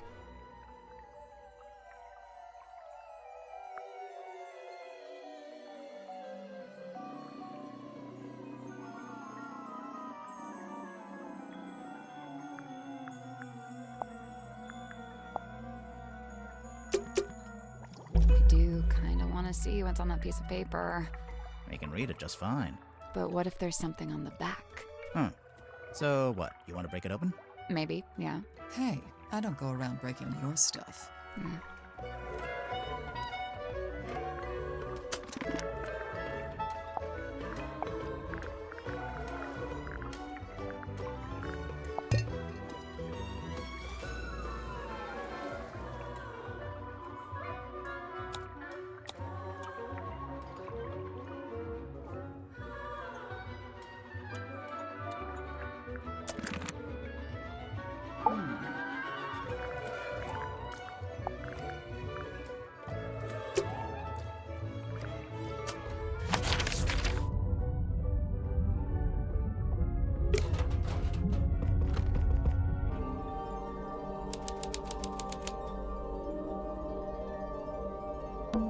A pinboard?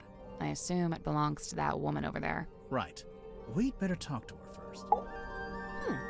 Weary travellers. Take a seat by the fire, shake out your boots. We're not weary travelers. Then why do you both look so haggard and trail-worn? Ouch. There goes my self-esteem for the rest of the day. We're detectives. I'm Grimoire, and this is Sally. We're here investigating the murder of Magnus Mortuga, your previous captain. My captain? Never. My captain is the moonlight as it shimmers across the lake. My captain is the wind as it whispers through the valley. Who is this woman? No idea. I kind of like her, though. My name is Moon. Mariana Moon. Aha. And what do you do? I do not do. I simply am.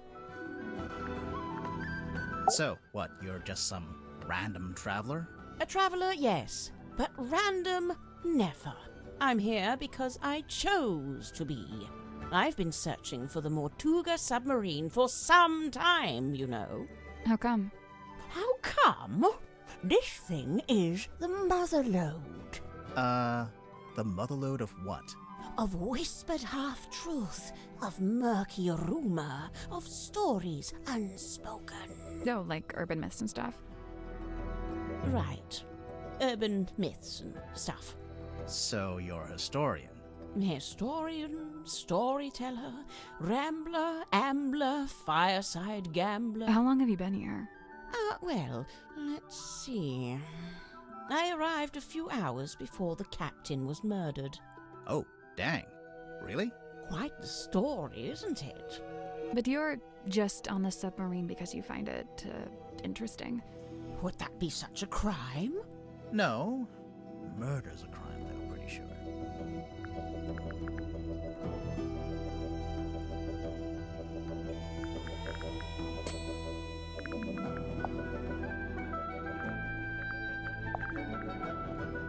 A merciless wind rattles the rotting wood of the old silkworm harbour. The shadow of a vessel lurking low in the night-black water.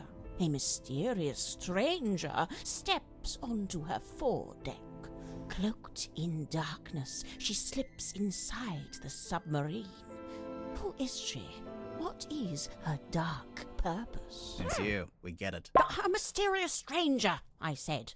She descends into an ornate parlour, empty, save for a lone figure standing by the fire. So, not empty. He turns, his Okay, face that was a little bit still funny. half hidden in flickering shadow. It is Captain Magnus Mortuga. What was he like? Nice guy, stoic but polite, kind. He tells me to wait in the control room and then disappears off towards the back of the ship. After a little while, he comes back, but now he's a slightly different man. What do you mean? The light is gone from his eyes. He seems sad, angry. He avoids my gaze as he crosses the room to take hold of the wheel. He tells me to head down the ladder towards the mess hall. Doing so, I encounter two gentlemen named Mr. Werman and Mr. Grip. Neither of them look like sailors, so I know they can't be crew. I assume they must be guests like me. And true enough, it transpires that Mr. Werman is a writer and Mr. Grip is, some kind of watch repairman. Captain Mortuga reappears, descending the ladder. He asks the two men to show me around the submarine and introduce me to the others. Then he disappears through the rear corridor. It's the last time I see him alive. Mr. Werman apologizes, explains he's too tired, and leaves through the opposite corridor. Mr. Grip, unable to come up with such an excuse, agrees to show me around. Now, I wrote this down in my diary, so I may as well let you read it.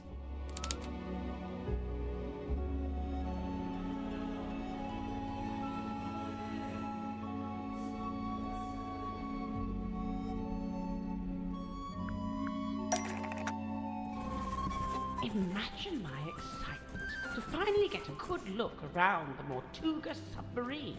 I was even given a tour by one of Mortuga's subordinates, a Mr. Godric Grip. We began by visiting a bizarre laboratory known as the Dream Chamber.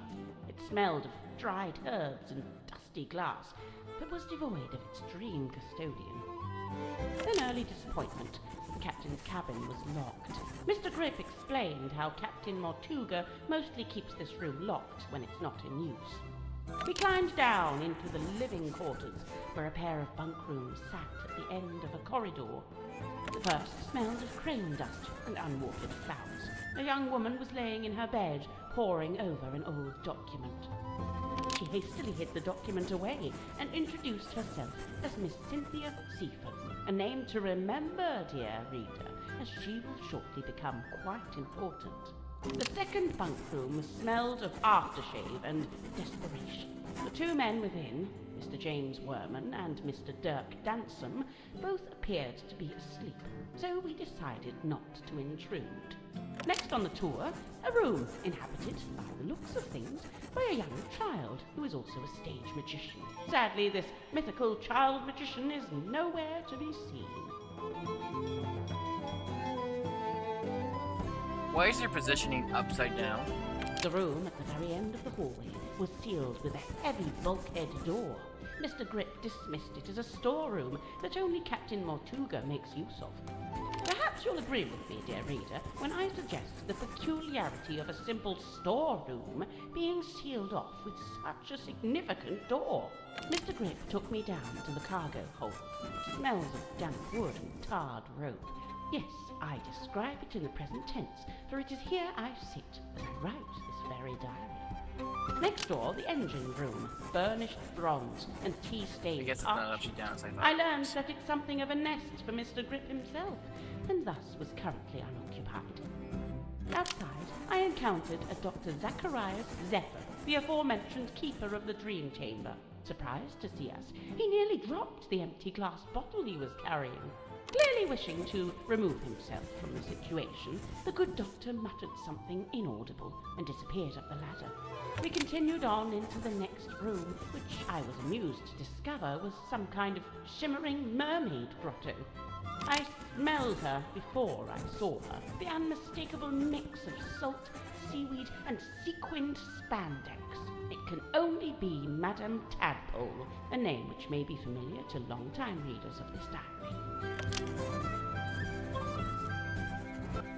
Tadpole and I caught up, while Mr. Grip skulked in the doorway, clearly hoping this would mark the end of the tour, but it did not, dear reader. It did not. Right, so, yes, I can see there's one more room to visit. Mr. Grip insists it's just the bilge, a dark, dank and smelly place, ill-frequented by humankind. I tell him he couldn't have sold it to me better if he'd tried. We enter the bilge, but it's too dark to see anything. Mr. Grip, who is clearly tiring of my company by this point, opens the vent in the ceiling to let in a little light. Moments later, a voice is heard, echoing down from above. Whose voice? A young woman, and then an older woman.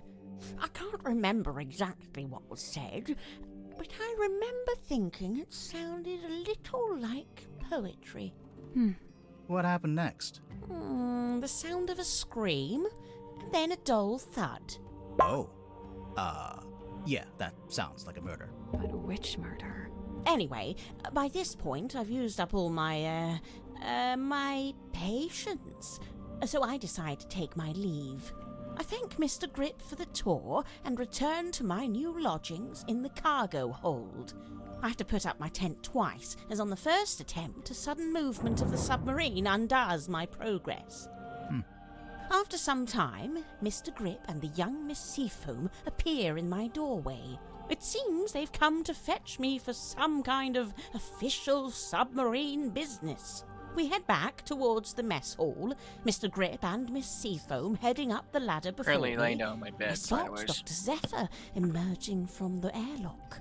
He has a glass bottle in one hand and what looks like an old leather bag in the other. I update him with what little information I have and attempt to catch up with the others. Laying on the floor is the body of Captain Magnus Mortuga. Amongst the living, mutterings are breaking out. Murder and mutiny, cauldrons and curses. But with Zephyr finally in attendance, Tadpole calls for order, demanding justice for her slain captain. But nobody really seems to know what to say. The next morning, it's announced that Miss Seafoam has taken over as captain. And, well, here we are.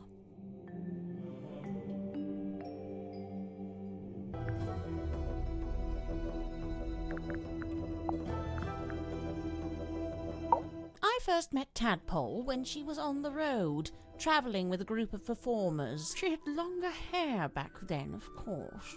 Did you see her perform? I got to see a rehearsal, but that was it. After that, I joined their camp for the night. Tadpole and I shared some stories, you know. I told her how I'd just been on a research trip to a town on the coast called Silkworm-on-Sea. She told me how their group went around performing in local theatres and town halls and whatnot. I mentioned that Silkworm actually had a little theatre that might be a good fit. How come you didn't stay with them longer? Their leader was a real bad apple. I was rather keen to be shot of him.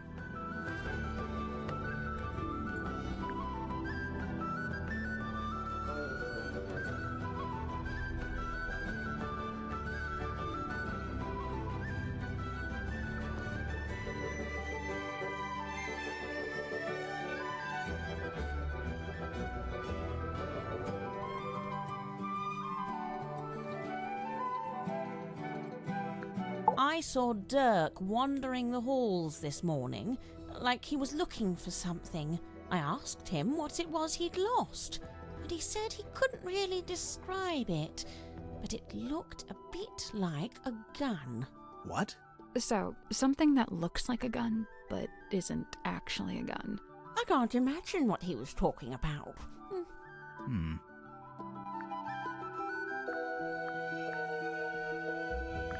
I didn't expect to find a fellow herbologist on board. Dr. Zephyr really knows his rosehip from his rosemary. He's a chemist, too. Impressive, don't you think? I don't know. I get the sense his work is more alchemy than chemistry. He does seem rather secretive about it. I tried asking him about his experiments, but he seemed awfully reluctant to divulge any details. Sounds familiar? Worman, I know he once worked as a newspaper journalist. Oh, that's before he changed his name, of course. Have you read his book, Hex of the Helmsman? I leafed through it. I must say he's got some good research skills. I'd love to know what his sources were. What do you mean? The book is very clearly a loose retelling of the real-life story of one Magnus Mortuga. Broad shoulders, long arms, good for reaching across a wheel. He had a hard face, but soft eyes. I'd wager he was once a very handsome man. Do you know anything about his life before the submarine? Like if he had a family? I'd never heard mention of his parentage, no. But he lived in Silkworm. Do you know where exactly?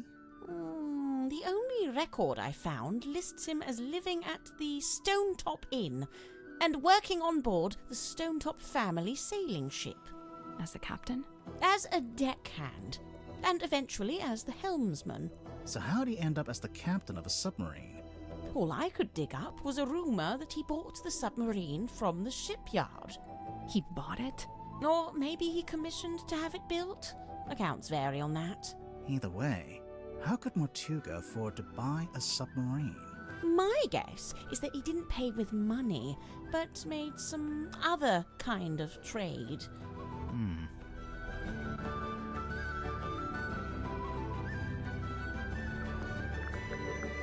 So, Mariana, what do you make of him? Godric, I mean.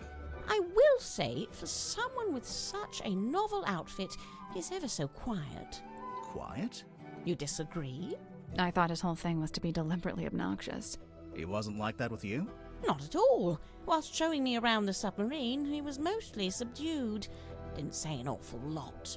Maybe you make him nervous. Maybe you make him nervous. So, Mariana, where are you from? No fixed address. That's the way it's been for some time. Oh, I see. But you came to Silkworm looking for the Mortuga submarine. How come? I go wherever I please, which usually amounts to wherever has the most interesting rumors. I don't want to be rude, but do you ever have to do work to get money? From time to time. I've taken up work as a tour guide, a historian, a performing storyteller. But how did you wind up getting onto the submarine? Isn't it a secret? Well, if it's such a secret, how did you do it? I got a phone call from Cynthia Seafoam, and she told us to come to Silkworm. And then the submarine came up to the harbor so we could get on. Well, there we are. Perhaps that's how I did it, too.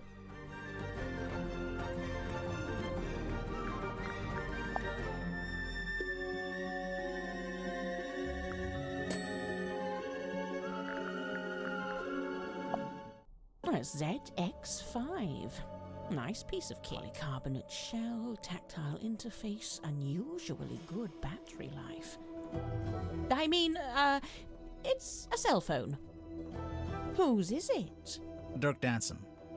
I suppose that makes the most sense. After all, Mortuga really didn't seem like the cell phone type. Oh, sorry, Belisha Bonetop. Yeah, that's what she's called in the book, too. Marcus Mordoom's captain/love interest. Flying a little close to the sun with that name, aren't they? I never needed a compass. I prefer old-fashioned methods of navigation. I'm pretty sure compass is the old-fashioned method. Not as old as the sun and stars, and unlike this compass, they never break and need repairing. I'm not sure it is broken, actually.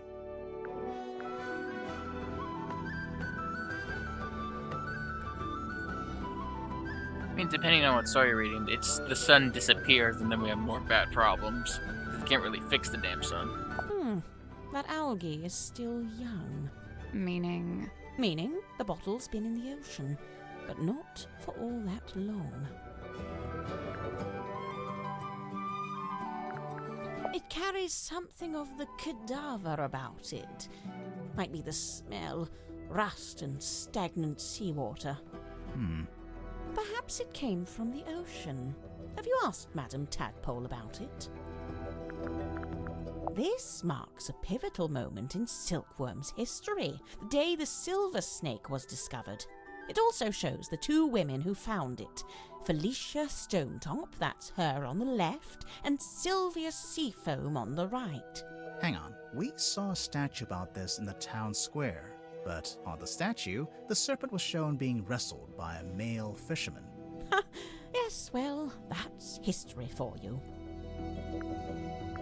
I can't speak to what that is squirming around in the bottle there, but the liquid is salt water with a mix of herbs. I suppose Zephyr must have a pestle and mortar. I might ask to borrow it. Which herbs? Valerian, skullcap, and chamomile. Now, where did you find this? Zephyr had it. Kitty now. Lillian's locket, silver snake, golden palm, mermaid... The mermaid's tongue. You've heard of it? Only the name. And only when people were telling me it doesn't exist. Maybe it doesn't. But there's a photo. It's a photo of a drawing. What's it supposed to do, anyway? The description in the book here is pretty vague. And they say it allows humans to commune directly with God while they're still alive. What? God? In here it says, said to facilitate communication with she who lies beyond the veil.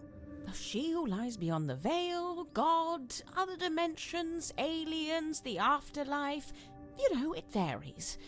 But the sentiment is the same. Though it's a wretched thing, really. An echo of man's desperate, futile desire to wring answers from a silent universe. I can see why people would say it doesn't exist. But Zephyr's trying to get hold of it. Well, he may be. It depends. On what? The strength of his will. If I'm not mistaken, this little part at the front is actually a microphone.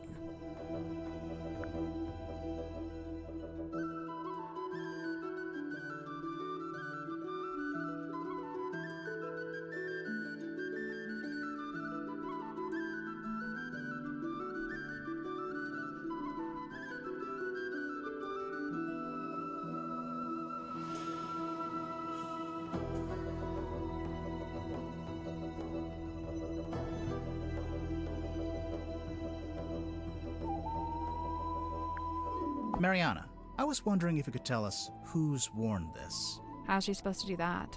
You know, by the smell. Oh, gross. Very well. Let's see. I'm getting wind-battered mahogany, ice-cold sea spray, and mostly melted candle wax. Great, thanks. There's only one thing more mysterious than a locked box, and that's an unlocked box that's been emptied of its contents. Did you ever come across the cauldron in your research? No, it really does seem to be something Mortuga's been keeping to himself. What do you make of those scratch marks? I'm not sure. They don't really look like anything made by an animal. That's a relief. Wait, is it?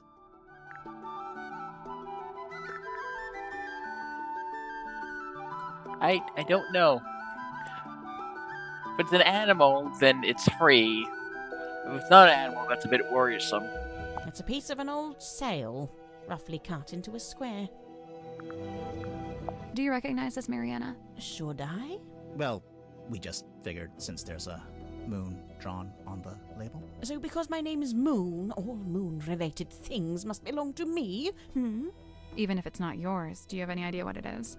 It's a herbal compound of some kind.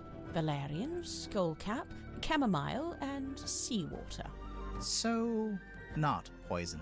Maybe it's medicine. Would those herbs do anything in particular? I suppose it could be a sleep aid, like a mild sedative. Interesting. Mariana, you visited Silkworm before, didn't you? Was Sim's magic show in the theater back then? No, when I passed through, the theatre wasn't showing anything. This very poster was up on the walls, but they'd covered it with a banner that said cancelled. So that must have been after Sim left, but before the theater had booked a new act.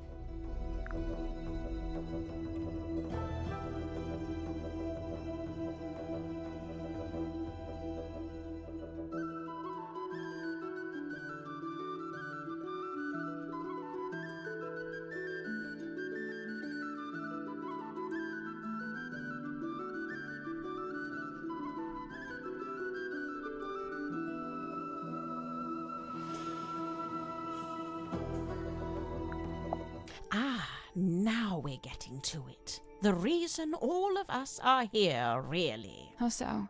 The Silver Snake, the Mortuga submarine. Did you ever stop and wonder, why here? Why this particular part of the coast? It all stems from a single truth. There's something hiding in the water. Something big. Now, it wasn't my intent to cause you any lasting unease. Look, we three, we're merely tourists here, passers-by. Take my advice. Keep your distance from all this, so you can still walk away at the end.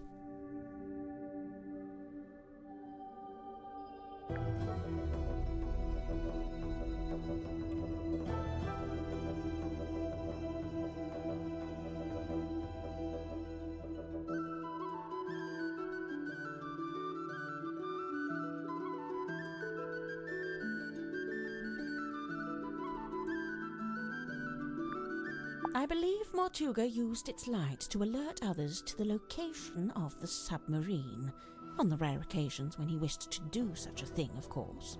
That's how it happened with us. Although I guess it was Cynthia, not Mortuga. You know, for some time now, I've heard stories of sailors seeing a green light in the ocean at night. Well, I guess you have your explanation. The problem is, several of the stories predate the Mortuga submarine. I see Cynthia's proudly wielding the Seafoam S in her signature there. Why shouldn't she?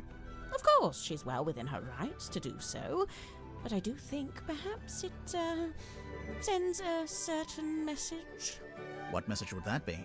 I claim this submarine in the name of the Seafoam family. Something like that, don't you think? Pass it here, I'll show you something amusing. See this photograph on the inside cover? It's a picture of Worman, isn't it? If it is, it's a very flattering one.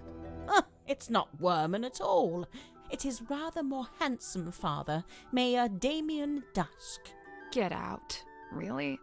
No word of a lie.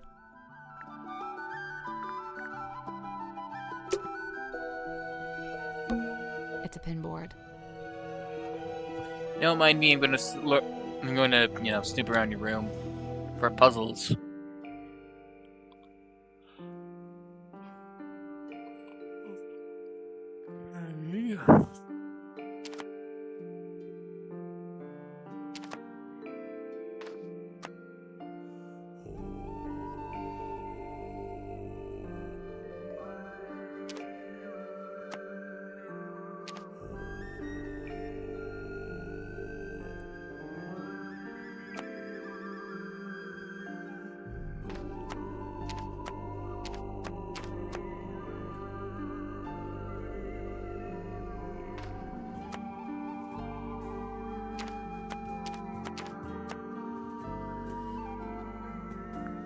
Nope. So, there's a drawing of each of the suspects, one of Mortuga, and one of us too. Each one needs to be moved to the right place on the board.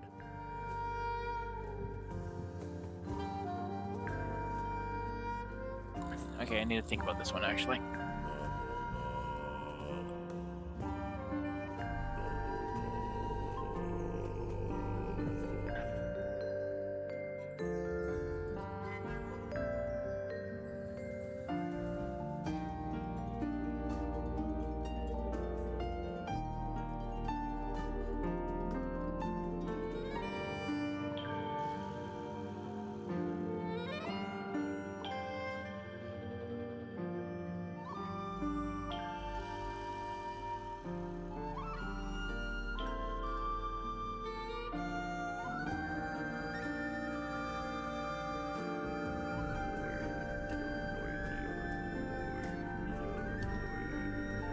Let's assume it's right now.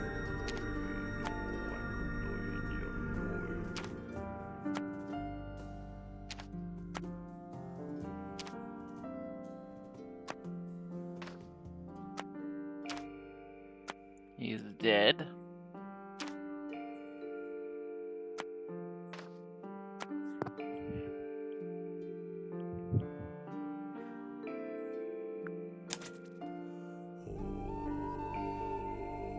Of course. Remember Nothing. I'd say me, you, and Mortuga probably shouldn't be in any of the segments.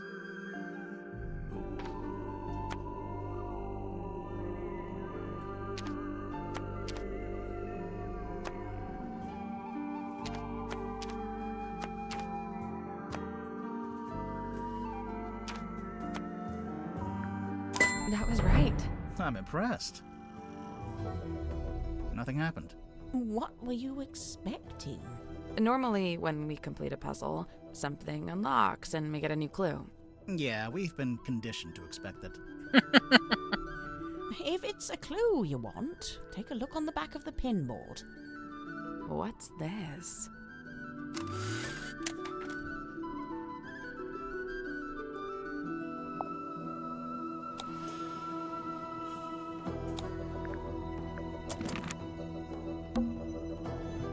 It's a big...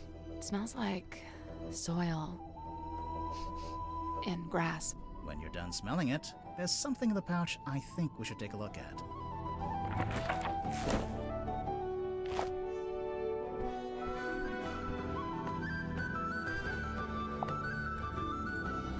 Oh, it's Memphis and its connections. Fellow? Fellow's back in here.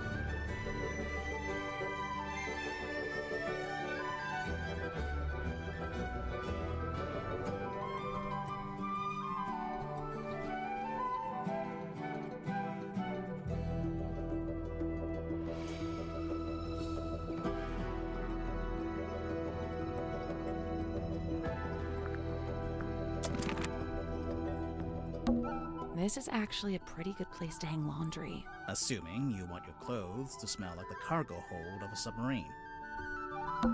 It's a pizza oven. No, it's a furnace. For heating the submarine. Right, but you could put a pizza in there. Who needs anywhere with this fire? I assumed it was tea, but actually it smells like coffee. It's unfiltered too, and there's no milk. Hardcore. Hi, yes, explain. Ah, When did you take this photo? says it right there. On the night of a full moon. How come that guy has glowing red eyes? Perhaps it's because of his demonic essence. Or you used a flash? Perhaps it's because I used a flash. Who's the woman in the ball? Well, that's no woman. That's a mermaid, slumbering in an ethereal bubble. You're not gonna tell us, huh?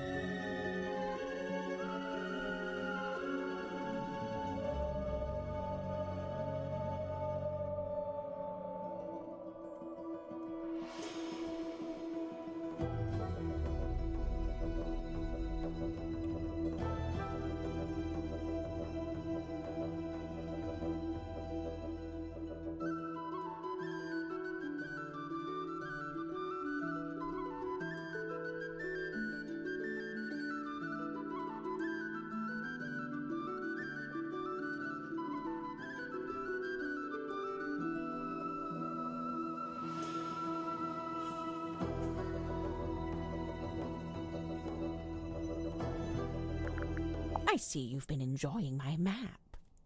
It's barely a map. It's closer to a list. What about the family tree on the back? Most of my research into silkworm has been focused on these two family lines, the Fellows and the Stone Tops. Seems like you haven't worked out how Mortuga fits into it. His name is just floating out there by itself. I'm not sure if he does fit into it, to be honest. Mariana, you've got a question mark there. Someone you don't know the name of. Ah, yes. Quite the mystery, you see. I'd heard about... We know her name. It's Freya. You're welcome.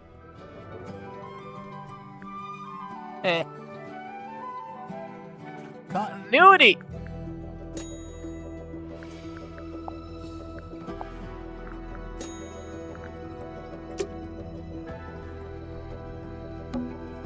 What's in these old wooden crates? I don't know.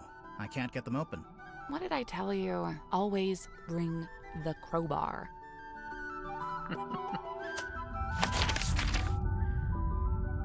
He needs to bring a flashlight, he needs to bring a crowbar. Although one could use a light of a phone. I use it all the time when it's dark. Well, let me.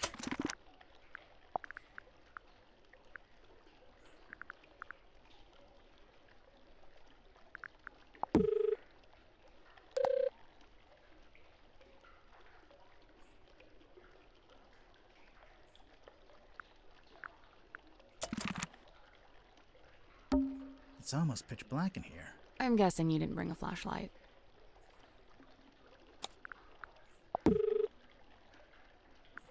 We can use Dirk's cell phone. Do you think he'll mind? Probably not.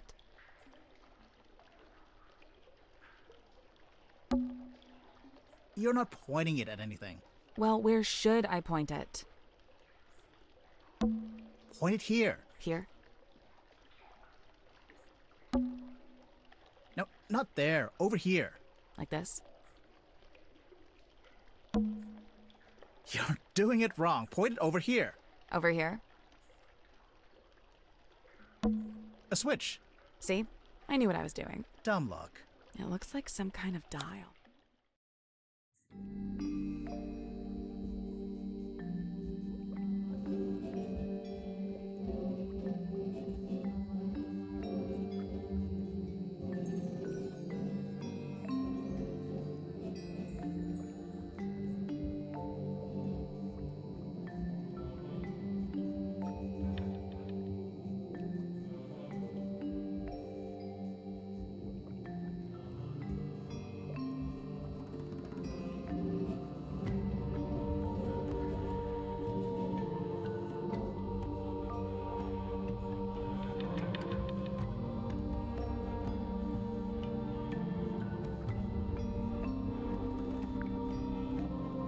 Got it.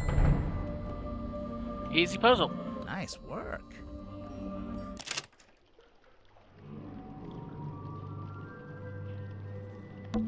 A glass bottle. That's just trash. And don't be so quick to dismiss it. One man's trash is another man's... Oh, yeah, no, it's just trash.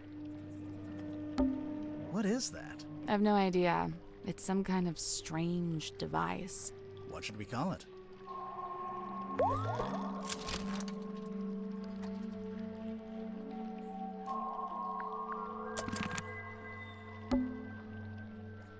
What's this?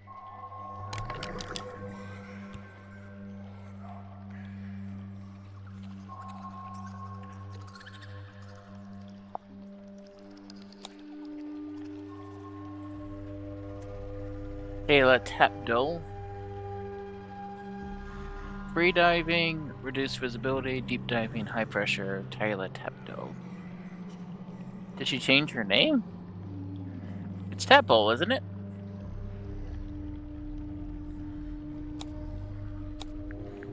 It looks different here. The light is coming through an open drain in the ceiling. A drain in the floor of the room above, you mean? Literally the same thing. Yeah, this room smells like rust and dirty seawater. I kind of like it. I knew you were gonna say that. You always like the worst smells.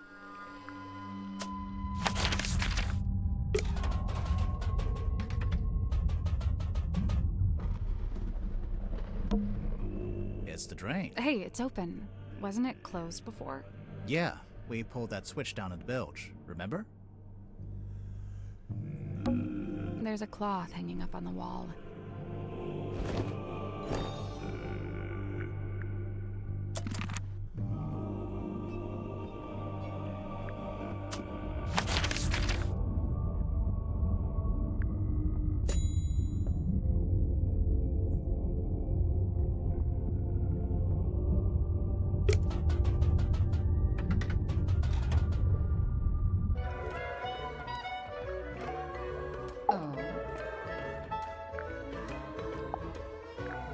I couldn't believe it when she showed up. I swear this submarine is like some kind of giant sink strainer. You know Mariana Moon from before? Yeah, we've crossed paths. We very briefly both worked for the same guy. What guy? Doing what? Performance art. Mariana's act was storytelling. What about? The show I saw was about the history of silkworm on sea, with a focus on all the rumors and urban myths. This was before I'd even been there myself. She even mentioned the rumor of the Tortuga submarine, how she'd been in Silkworm looking for it. What was the rumor? Just that there was supposed to be this haunted submarine with a captain who got cursed to live underwater forever. Sounds made up. I Vampire! know, right? I don't even like vampires, but it's very vampire-y. Or again, Flying Dutchman. is that you in the photo, Miss Tadpole? No, I'm not that buff, and my beard isn't that thick. The woman in the glass ball. She looks just like you, except she has long hair and a mermaid tail. It's a fake tail. I don't wear it anymore. It actually slowed me down. Not that I could really swim in that little ball anyway. So who's the guy? Just some guy, not important. Silkworm on sea. Let's see.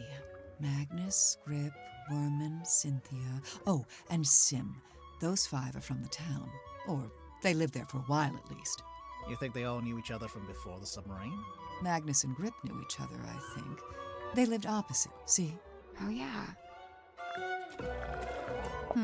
Looks broken. Does it? How can you tell? I just assumed it was waterlogged from the bilge water. How did you know we found it in the bilge? Because it smells, and it's still wet. Oh, yeah. Ew. Sally, you take it. I don't want it. You keep it. Hey, where did you, Does this belong to you? We found it in the bilge. You dropped it, maybe? Ocean Rescue Divers Association. Is this an organization you used to work for? Maybe.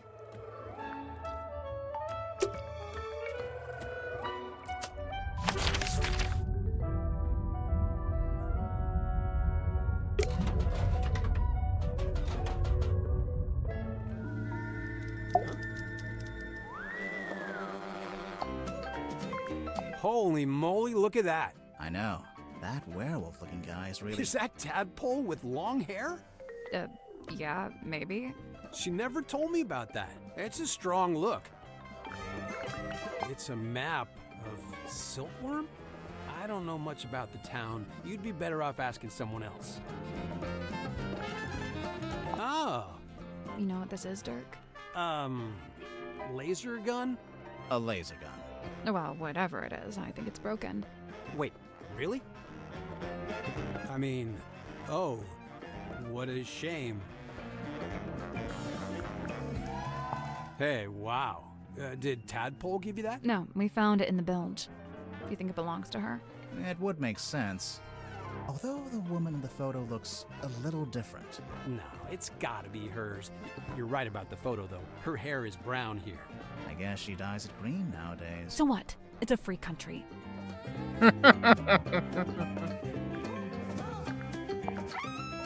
Is your hair not natural, Sally? Mariana? Huh, man, she's really living out the escapist fantasy. I gotta say, I'm impressed.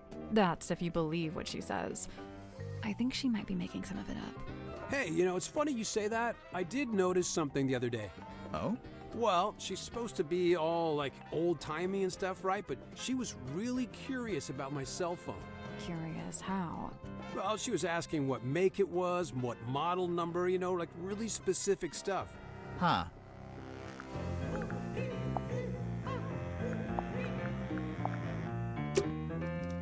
Ah.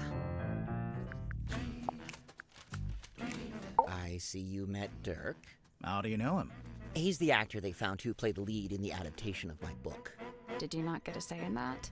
Oh no, that's several notches above my pay grade. It's all decided by the executives over at Wit and Whimsy. Sure, they keep me around as consultant, but I found that to be a pretty hollow title. Do you think he's a good actor at least? Dirk? He was a good fit for the kind of film they ended up making. How's that? So, how come you two traveled to the submarine together? I traveled to the submarine. Dirk's just taken to following me around for some reason. Maybe he just wants to be your friend. He's got plenty of friends back home. Maybe he is madly in love with you, Whitman. Moon's your lead suspect, I presume. No. Why would she be? Oh, the timeline. She shows up, and bang, Mortuga murdered. Maybe it's just a coincidence. I'm just saying, nobody even knows why she's here. I'm not sure we know why you're here. I already told you, didn't I? Genuinely, I can't remember. In case you didn't ask. What's this? A little painting? It's a photo. A photo of a mermaid floating in a crystalline orb, held aloft by a muscular demon werewolf. Yeah? If you say so. Okay, let's see. The symbol on the top left, next to Governor's Manor, that's the fellow emblem. Oh, you knew that already? Kinda, but keep going. Oh, that's my father's emblem on the top right, the one next to Town Hall. D for Dusk. Mayor Dusk. Your dad was the mayor and you grew up in the town hall? Must have been nice.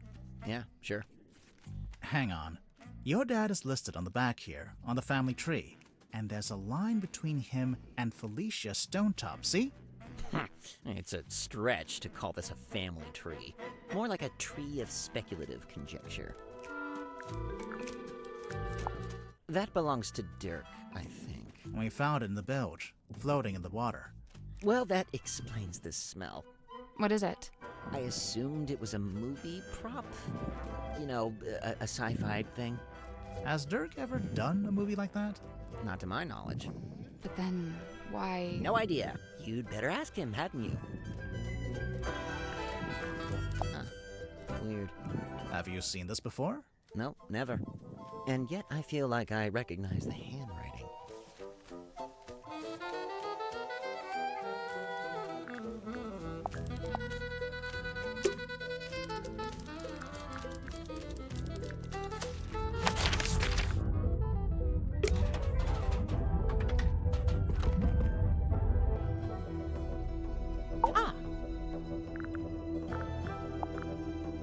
I don't know what that is. Me neither. Tanya Tapdole. Ah, I see what you did there. I didn't do anything. She's not talking to you.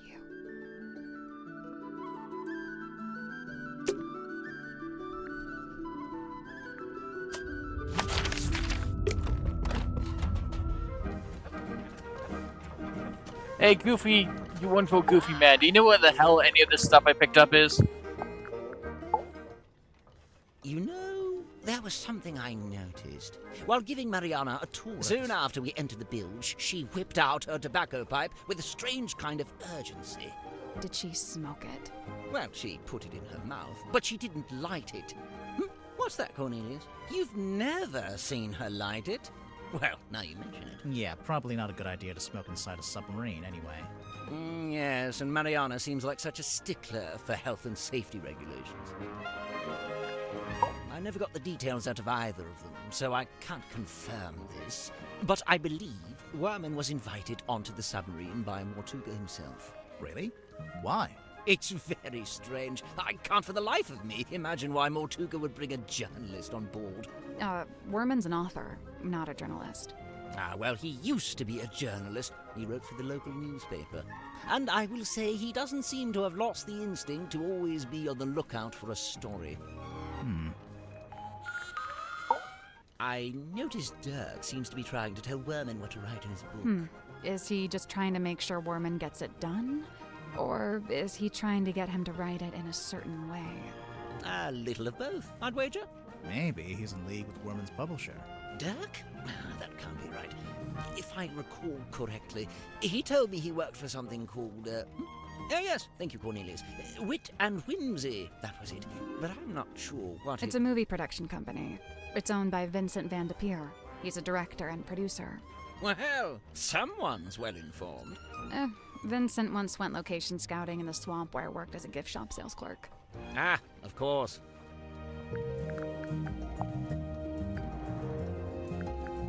That's the captain, is it? And her accessories are a compass and a map. So? So they made her the navigator and the captain. Typical navigator erasure. I don't really deal in anything post-industrial revolution. Try Cynthia. Oh? Teenage girl, cell phone. Just seems like a natural fit, wouldn't you say? Aha! This must be where Madame Tadpole got her stage name. You think? She's not called Madame Mermaid Orb. Remarkable! There we are! Cornelius, look! I told you all our hard work would put us on the map someday. How come your logo is a hot air balloon? I thought you sold stuff for boats. Officially, we deal in the nautical and aeronautical. But in truth, the blue motif was mostly just for fun. I'm not sure there were ever any aeronauts in Silkworld. Do you know what this does? Doesn't appear to do anything, does it? Perhaps it's broken. Could you fix it? I only deal with the mechanical, the clockwork, and, at a push, the hydraulic. Tonya Tabdo. Ah, there you go. Sorry. Oh, I don't know. She probably did it to reduce drag, you know, like an aerodynamics thing. Hydrodynamics, I guess, if that's a thing. He'll just have an entire conversation by himself, huh?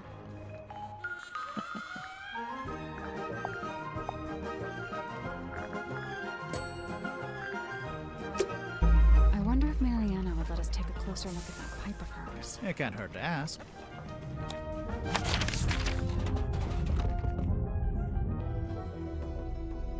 Ah. You want to look at my pipe? If you don't mind. By all means.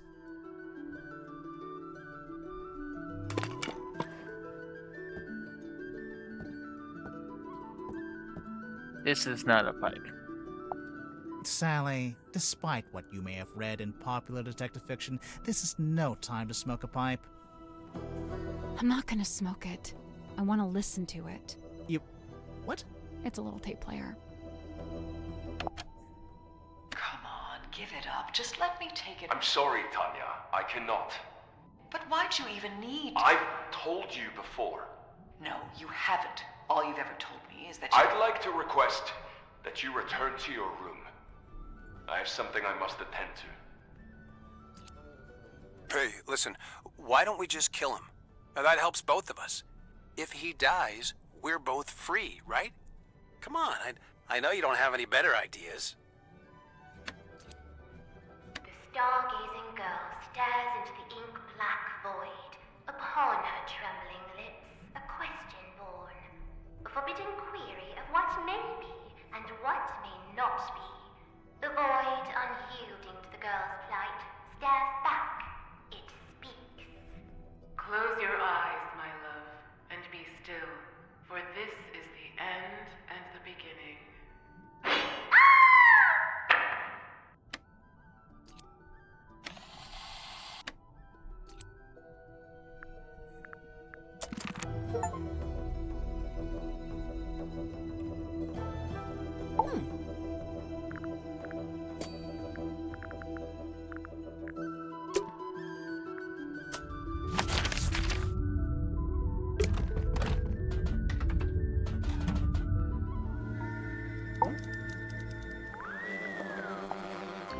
Mariana's pipe?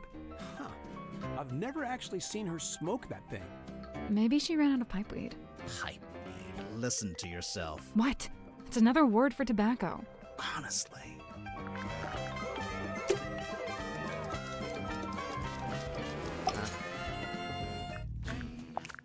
You look like someone who might smoke. Grimoire, don't say that. Hey, no, he's right. Look at me. Mariana Moon, on the other hand, doesn't touch the stuff, seeing as how her only pipe is actually a dictaphone. You already knew? Oh, you can literally hear the tape spinning when she's recording. It's not as subtle as she likes to think.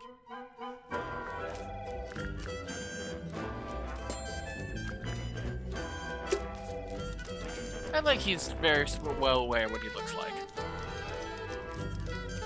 Hello? It's Worman's typewriter.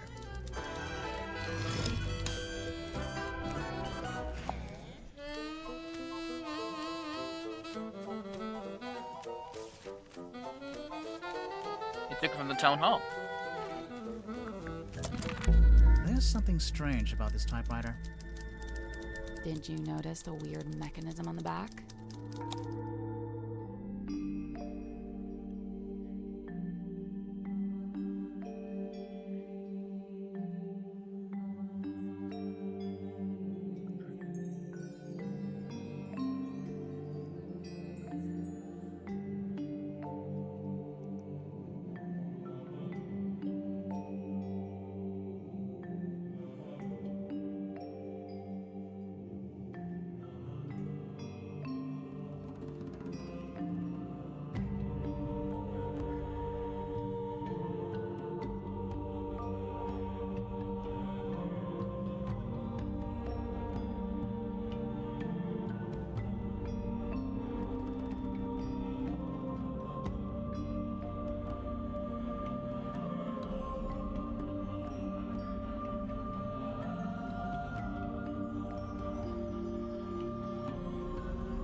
I supposed to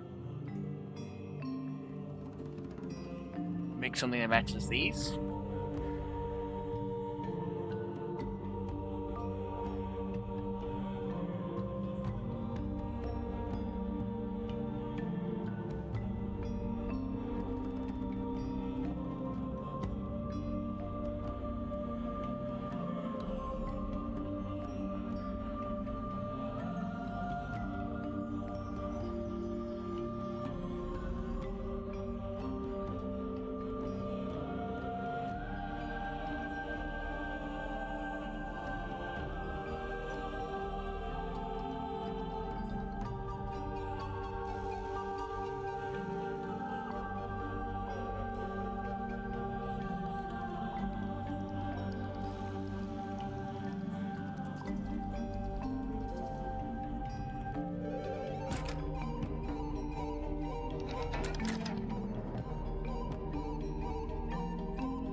Things should be shifted to random amount. There's a pattern here. I just don't know what it's called. What? I think it's 45 degrees. I might be wrong.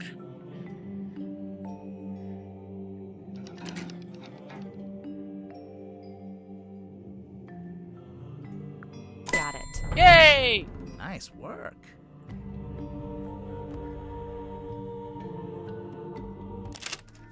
The little hatch opened. What's this? A letter?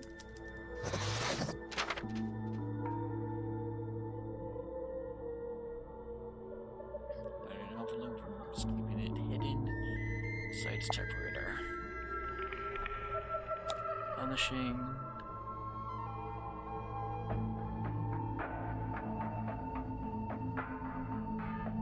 Energy.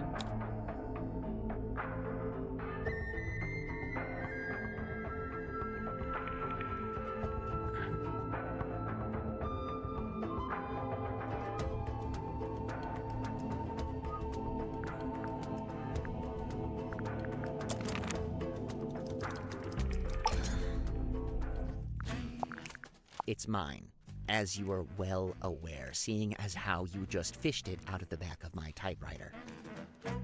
That's right, I was watching. I don't disappear when you stop talking to me, you know. The envelope's addressed to you, but it says, Dear James at the top of the letter. Congratulations, you've sussed out what the J in my name stands for. If that's the height of your investigative prowess, we're all in trouble. It's signed by someone named T.W. Ibis. Another astute observation. You know, of all the detectives I've met, you two really are the most recent. Grimoire, he's being mean to us. I noticed.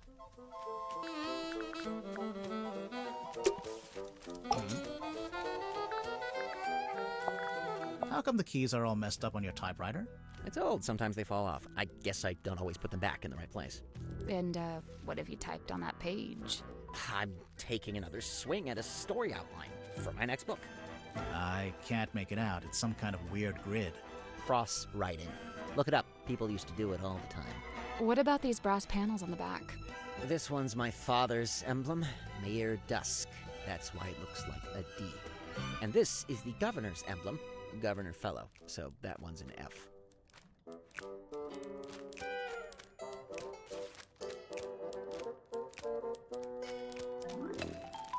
Huh. Cross-writing and cross-hatching is a historical writing technique where a person wrote a full page in text in one direction, turned the page 90 degrees, wrote the second set of lines directly over the first.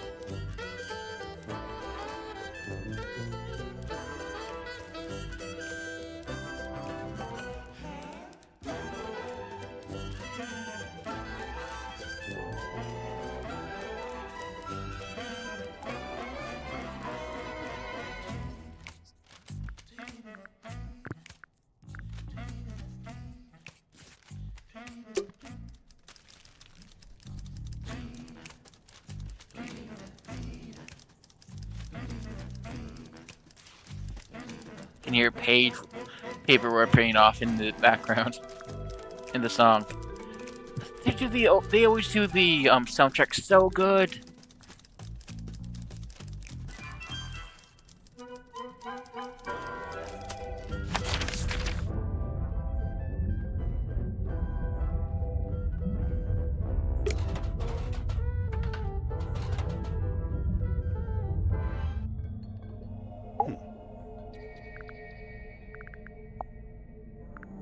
It is hypothesized that Miss Moon was embroiled in some form of deal with Magnus Mortuga.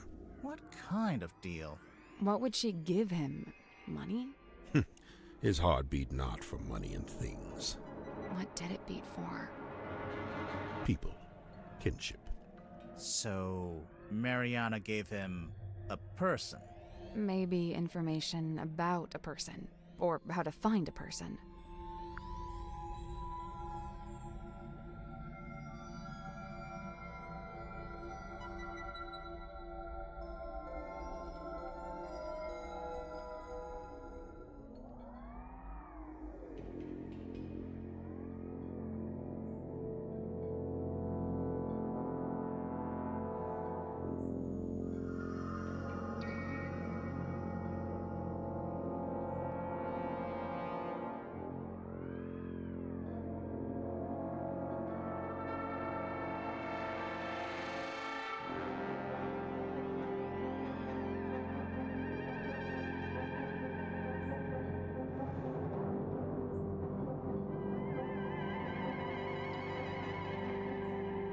He joined us about a week or so after we first left port.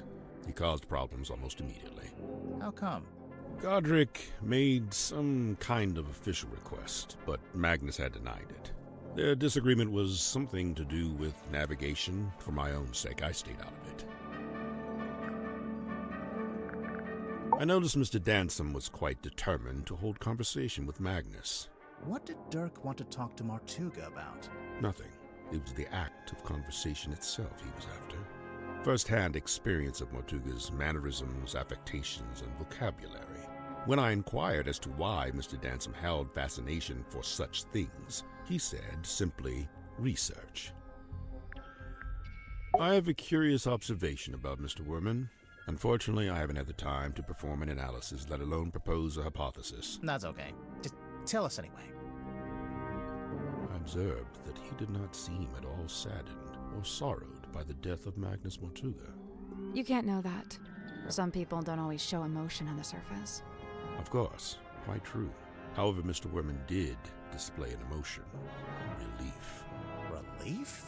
Gazing upon the crime scene, much of the tension coiled up in Mr. Werman's body visibly dissipated, and thereafter he seemed energized, galvanized.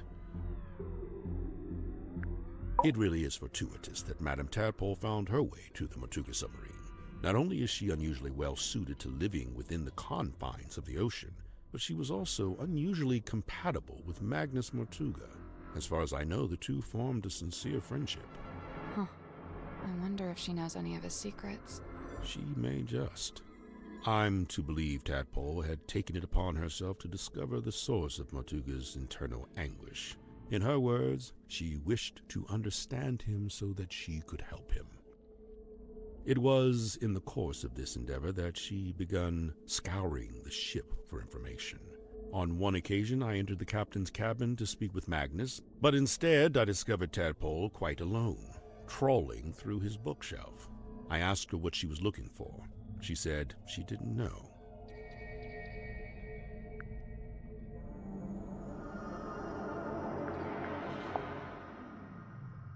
Oh, there's a lot.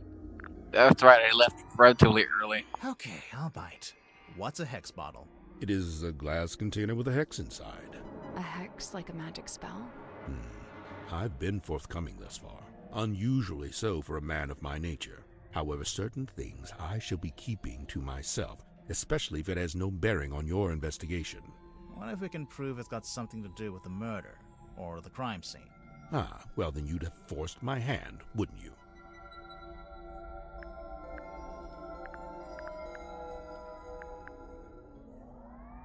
This is where I first learned about Miss Silkmoth and her residence at the Fortuna Hall Theater. This was after you'd started living in the submarine.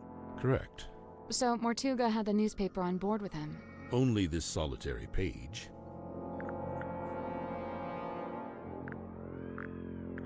That belonged to Magnus Mortuga, but I suppose it should pass along to Cynthia. Cynthia doesn't get all of Mortuga's stuff just because she took over as captain, surely? Of course not. However, I imagine at some point Cynthia may wish to unlock the captain's cabin. She'd need a glass eyeball to do that? Naturally. While it holds the pretense of being an eyeball, in truth, it is a key. It's an incantation sealed in a glass bottle. Traditionally, you might bury such a thing under the floorboards of your house to protect from black magic. What about if you threw it into the ocean? Would that do anything? Likely it would have no effect. The ocean is simply too large to be held to account in this way. The ship's compass. I witnessed Cynthia carrying this from the control room the night Magnus was murdered. Yeah, I think it broke. She was taking it to get fixed. Odd, it's never broken before. There must be a connection.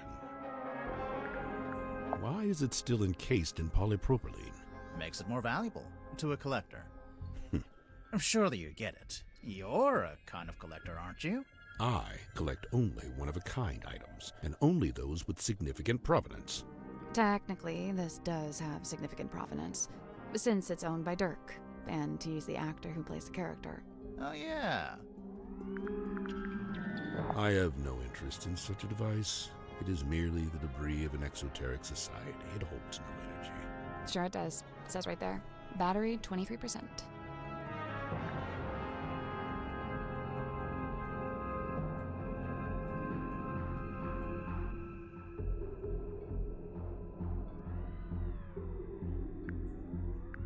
A photograph of a divine moon ritual. The man holds the orb aloft, and the being within is imbued with rays of mystic light, granting eternal moon wisdom. Eternal moon wisdom, huh? I have that. I skipped the ritual, though. I was just born with it. Impressive. Also, I can shoot moon lasers out of my eyes. Now you're just being ridiculous. Somebody's been trying to piece together Silkworm's history by the looks of it. We noticed Mortuga's on there, but his name's not connected to anyone else. Did he ever talk about his family? Or where he came from? He never spoke of his heritage, no. A shrink ray, I assume? It actually does look like a shrink ray. All right, Grimoire. I'll be the guinea pig. Zap me. Of course, it could be an enlightenment ray. Perhaps you ought to zap me instead. No one's getting zapped. You don't know if it works. An epitaph to human desperation. A totem of yearning for a time long past. If you say so. Mariana Moon's tobacco pipe. Yes and no. It's actually a dictaphone, like a little tape recorder. Curious. Is Miss Moon some sort of covert operative? Who knows? Maybe. I think she's just nosy. The keys on this typewriter, they appear to be a set of arcane runes. Has Mr. Werman been dipping his toe in the black arts? That's odd. This doesn't look like Magnus's handwriting at all. It's not written by Mortuga. It's from a guy named Ibis. I saw the diagrams pertaining to the location of the Mortuga submarine, and I assume Magnus must have written it, for who else would know such things?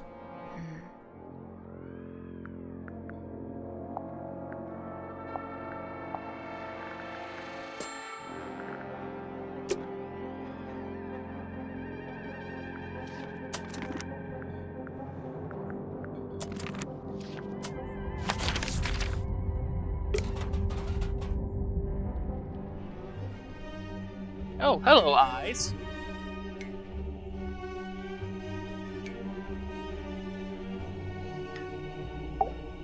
Hello? Go solve the crime! We're doing it. Did you talk to Sim yet? Sim? Sim!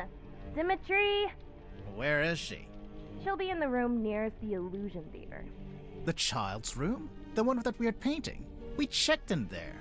Yeah, no, there's no weird painting in that room. Just a weird girl. Tell her to knock it off and start taking this seriously. I knew it.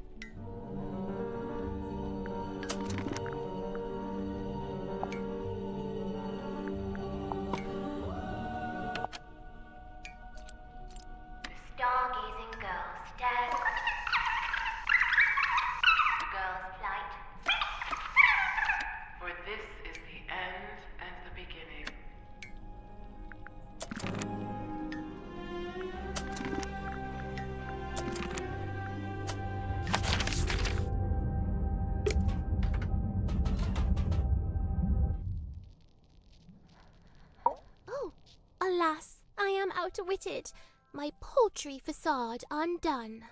I mean, yeah, I could see you blinking. We could hear you breathing a little bit too. Sorry.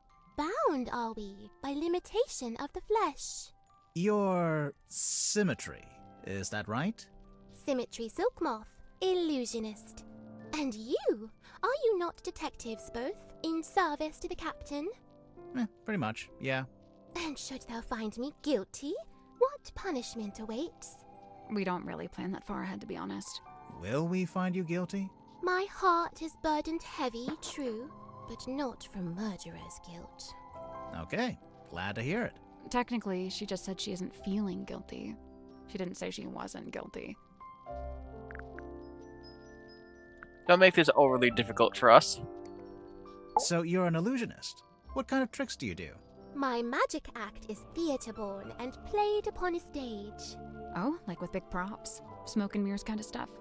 Smoke and mirror, crate and cage, doors and doubles both. How long have you been doing it? Since approximate 12. I'm now approximate 18. Approximate? My sum of years I cannot say. Time hath kept no count. Oh, okay. Do you only do big stage magic? You don't, by any chance, do any close-up stuff? Grimoire, she's not here to perform for you. Cast thine eyes upon this card. On its back an image clear, a duck or rabbit's form. Think hard and choose with steady mind, and I'll predict the course of fate.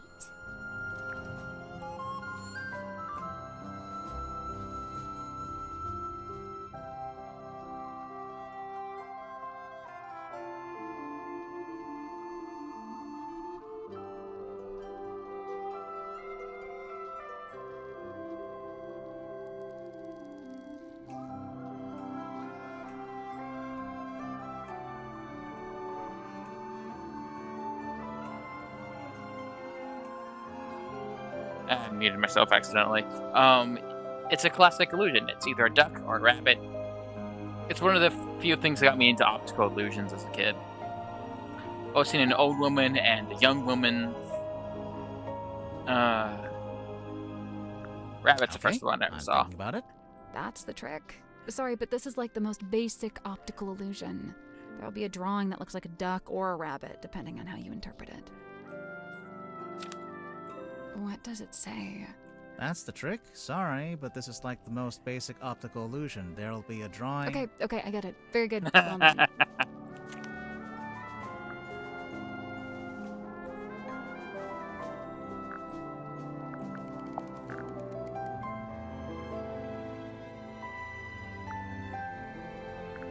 The fate awaiting guilty hearts once they are condemned.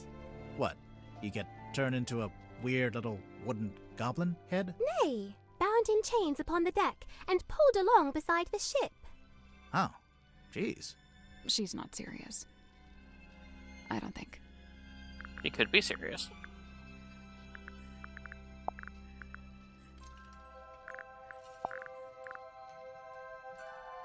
Is this your bedroom? My chamber shared with Cynthia Fair. Take a left down the hall. Oh, so this room is, what exactly? My place of toil. And what are you toiling on? Many a thing, all a manner of things. Keeping busy, huh? I must remain of some use, lest I should become useless. What would happen then? Surely I'll be tossed into the sea, where I will promptly perish. Uh... Thereupon my listless form becomes a meal for a passing sea turtle. Symmetry. But oh, the turtle finds me scant sustenance, and he too will perish, and we'll both be dead forever and ever. Symmetry!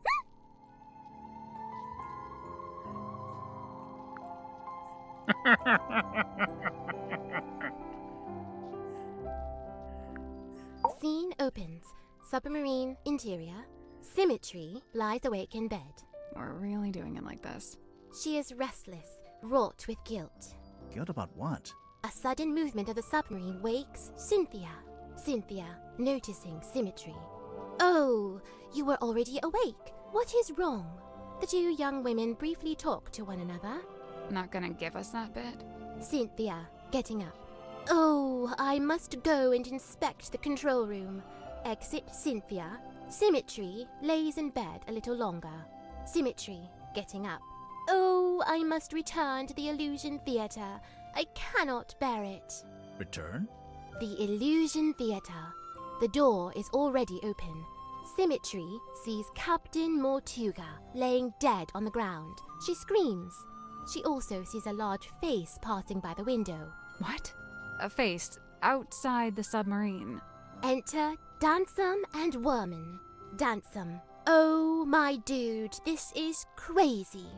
Worman says nothing. Enter Madame Tadpole.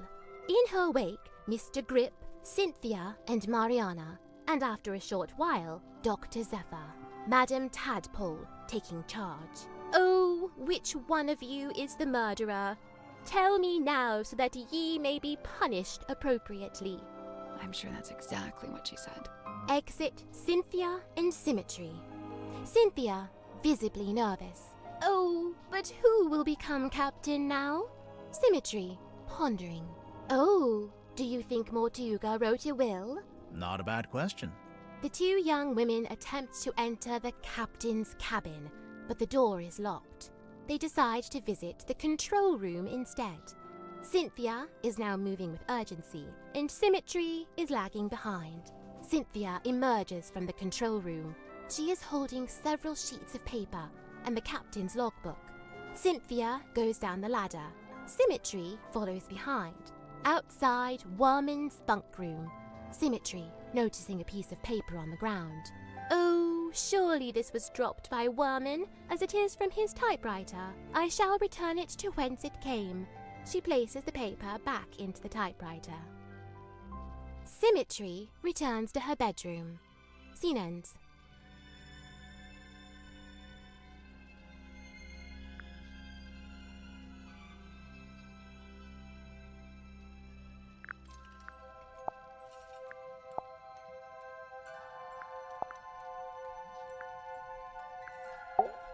Like jagged face of coastal cliff, cut coarse by storms and swells of life long spent. Sleep a scant solace, bedevilled by a dream dug deep in folds of ever-furrowed brow. His broad form stood, once ox-strong and stout, now more malediction than man.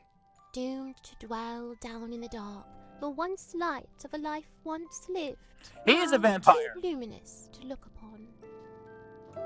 Magnus Mortuga, number 1, The Turning Wheel. Oh, we're now in fictional tarot cards. I'm gonna go with Change of Fate. A change of fate?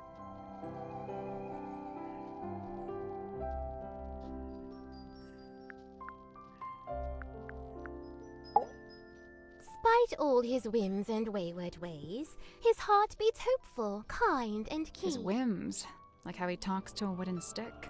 When first we met, when first I came, he had not yet his cane beclaimed. So, where'd he get it from? The cane. Wrought it he by his own hand, composed of cast-off scrap and scrounge. Really? Did Grip live down in the engine room, even back then? Verily, he seeks it out, that engine's heart, for clank and clamour calm his core. He likes how noisy it is. What's wrong with him? Godric Grip, number 2, The Broken Compass.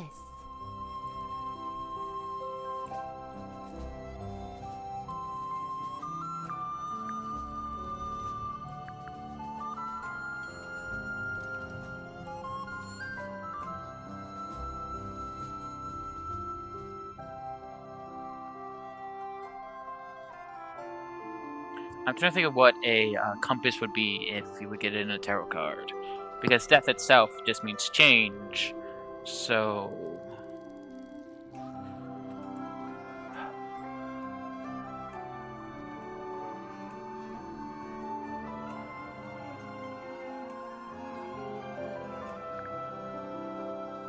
The dismissal of guidance?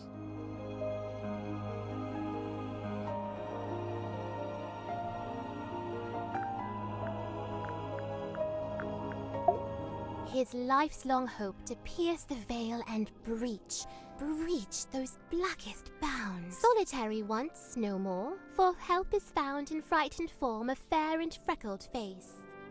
She means herself. I'm following. A time bespent in chamber dream and chained to lofty quest. Then lo, a shock! Dismissed, bespurned, rejected. My lonesome purpose lost. Why'd he do that? Zacharias Zephyr, number 3. The Entangled Dream.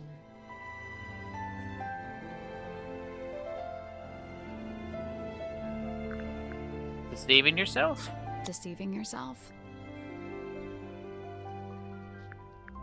An actor or a mage in guise who sways men's souls with artful feigned truth. You, think Dirk might be swaying our souls?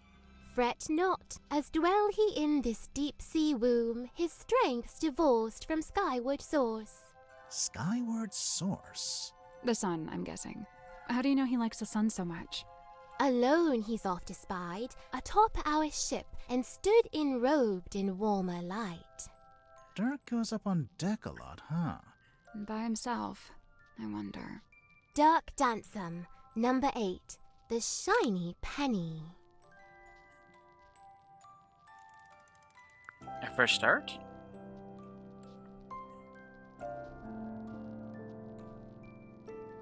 A fresh start?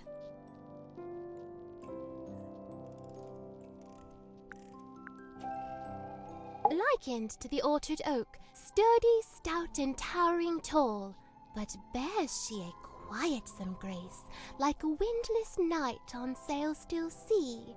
I ponder, could some such thing be mine to know? I don't see why not. Maybe I should cut my hair short and dye it green. Maybe that'll do it. What's that? Madam Tadpole, number 5. The Still Waters.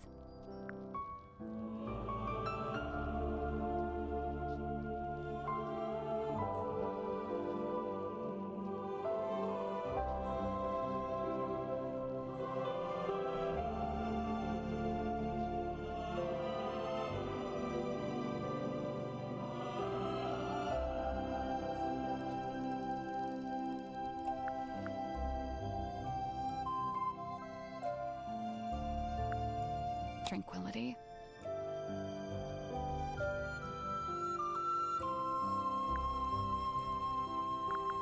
He'd dreamt our ship some boisterous boat, where tensions flowed and tempers boil. Alas, upon inspection showed, our home fell plenty short. Still he yearned for storm to swell, for keel to list, for sail to sway. He was waiting for something to happen. Something did happen. The captain was murdered. And crime dark scene, but consequently came the freshest focus for his ever ponderous gaze. James Werman, number 7. The Empty Inkwell.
Evidence of hard work?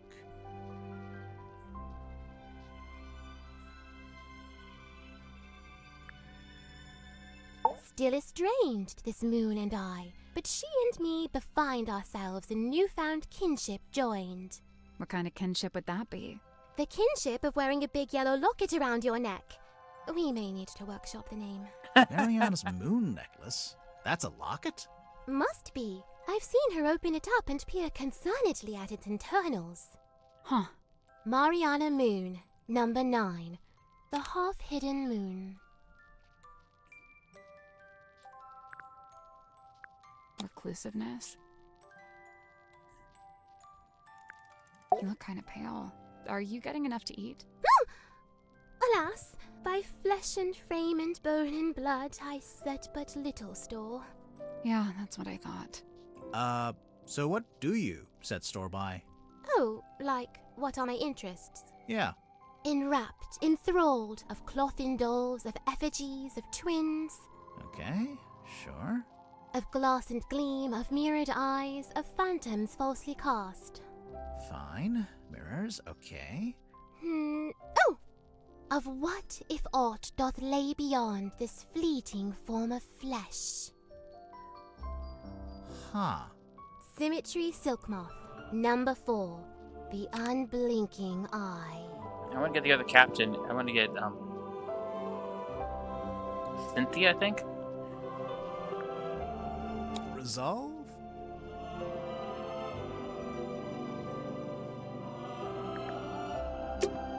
I wonder if Grip would let us take a closer look at that cane of his. Can't hurt to ask. I guess we'll go and do that first.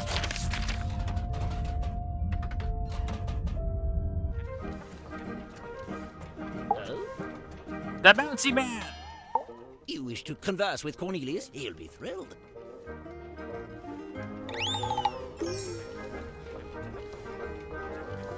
Remove what? The bandage around the middle. Why? I'm just curious.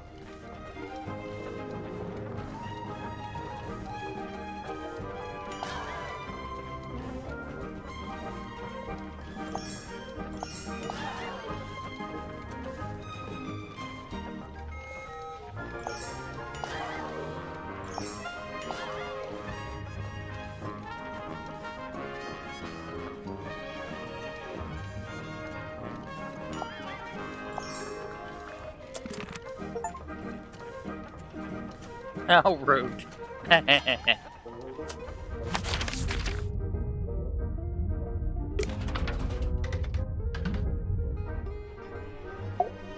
You spoke with Sim? Yeah. And? I'm not about to declare her innocent right here, right now, if that's what you were hoping for. Aw, come on! Do it! We haven't even spoken to all the suspects yet. Oh, which ones are you missing? You. Open the door, Cynthia. Looks like she unlocked the door. Finally.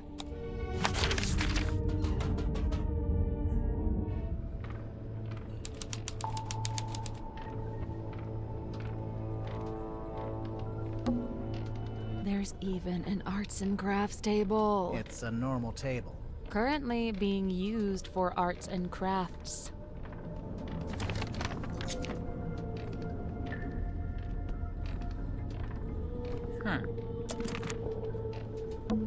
Don't touch that, please. It's behind glass for a reason.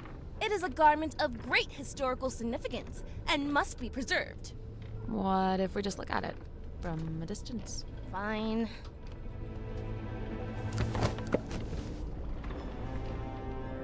I would have loved it if we couldn't move it because we couldn't touch it. Ooh. Hey, so thanks for finally letting us in. You know, I have to say, that really was pretty unhelpful. It is I, Cynthia Seafoam, fearless captain of the Mortuga submarine. Hi, I'm Sally. Aha! Then you must be Detective Grimoire. Correct? Yes? The world's greatest detective, here on my submarine. The world's... No, I'm not the world's greatest. Just a detective. She was probably talking about me. Now I assume you've come to make your official report. Let's hear it. I'm a busy woman, you know. Slow down there, Miss Seafoam. We just came in here to question you since you're one of the suspects. But I hired you! Yeah, no, that doesn't get you off the hook, I'm afraid. What? Really? Ugh, this is so totally unfair. So, how'd you end up as the new captain? It's just the way it's meant to be. It's all above board, okay? I didn't say it wasn't. I didn't actually say anything. Cynthia, what were you before you became captain? Do you have any credentials? 15 years experience as a nautical engineer and shipyard mechanic. Family business. You don't look much older than 15 now. I'm 18! Ugh. You started How when you were does an 3? 18-year-old end up on a submarine? I came by rowing boat. That's not really what I meant. Wait, the rowing boat we saw up on the foredeck, that's yours? Correct. You should know, it's in bad shape, and it's missing an oar. I'll add it to the list. So how come you wanted to hire Grimoire? Because there's a murderer in our ranks, and they must be rooted out. So what do you want us to do exactly? 1. You will investigate and ascertain the identity of the killer. 2. You will return here and report your findings to me. 3. You go home. 3. You pay us. 4. We go home. 3. She pays us. 4. We go get ice cream. 5. We go home. Deal. Wait, I didn't... Meeting adjourned.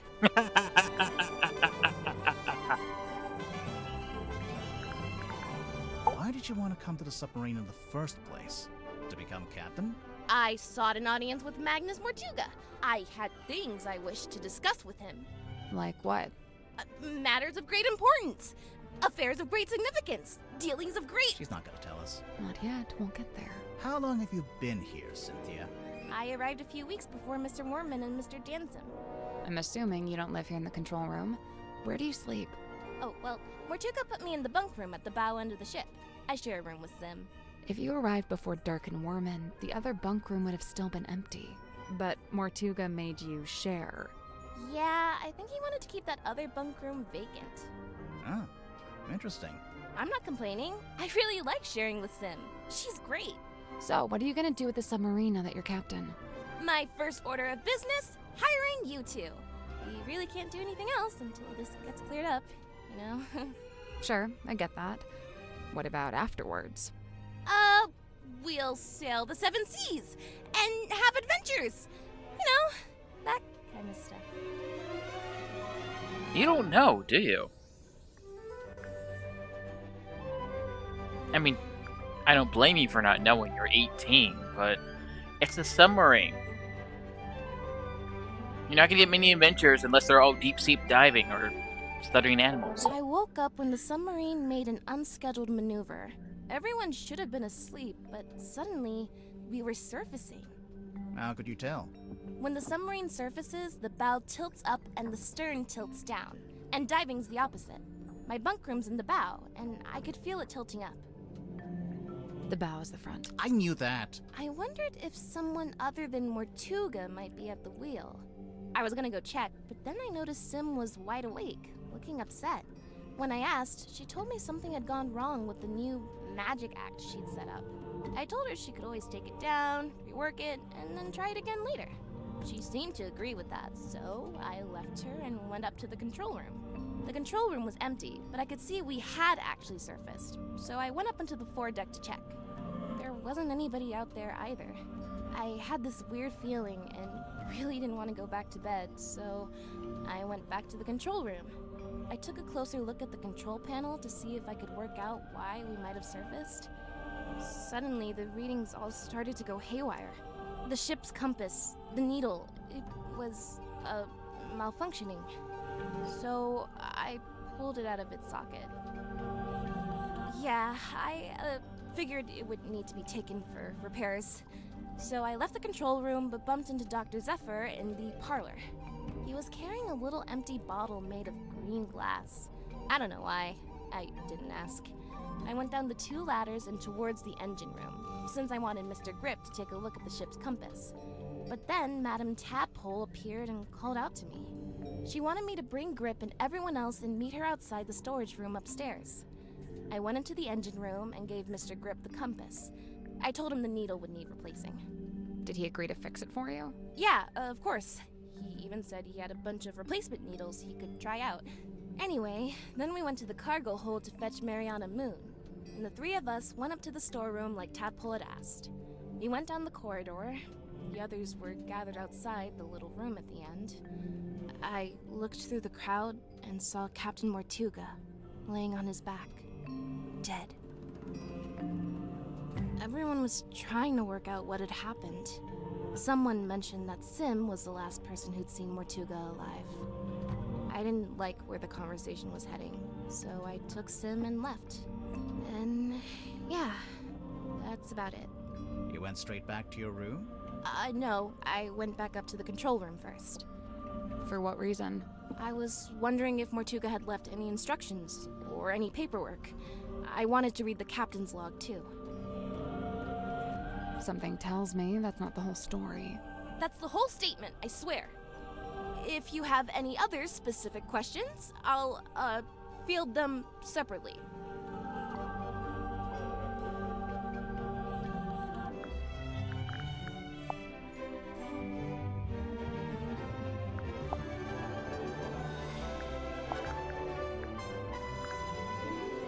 Madame Tadpole's so cool. She's super strong and she can swim super fast. I bet. She knows all about the different kinds of fish. Wow. And she can hold her breath underwater for like ages. Of course. Also, she's traveled the world, she's had all these different jobs, met all these different people. I haven't done any of that stuff. Well, she's a bit older than you. Yeah, I guess.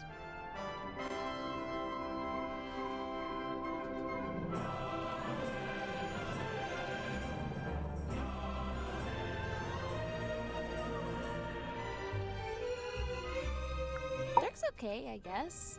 I've not got a lot in common with him. He grew up in a big sunny city. I grew up in a little gray fishing town where it literally never stops raining. I guess he's pretty wealthy now, too. From his movie. I don't know. I heard he didn't get paid that much at all. Really? Something about his contract, his agent. I'll get my violin out. I'm sure he's doing just fine.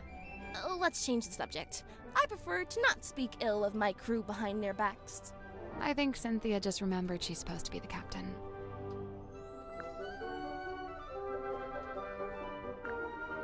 I do like her theme feels like an adventurer.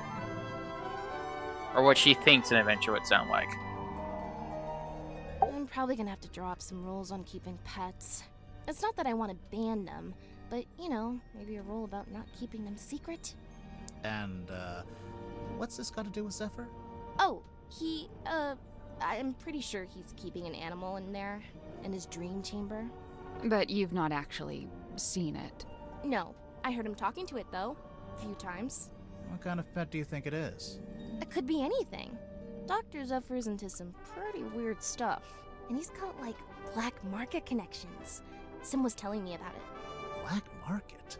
Oh, wait. She told me not to tell anyone else. Forget I said that. Sure thing. I can see you writing it down.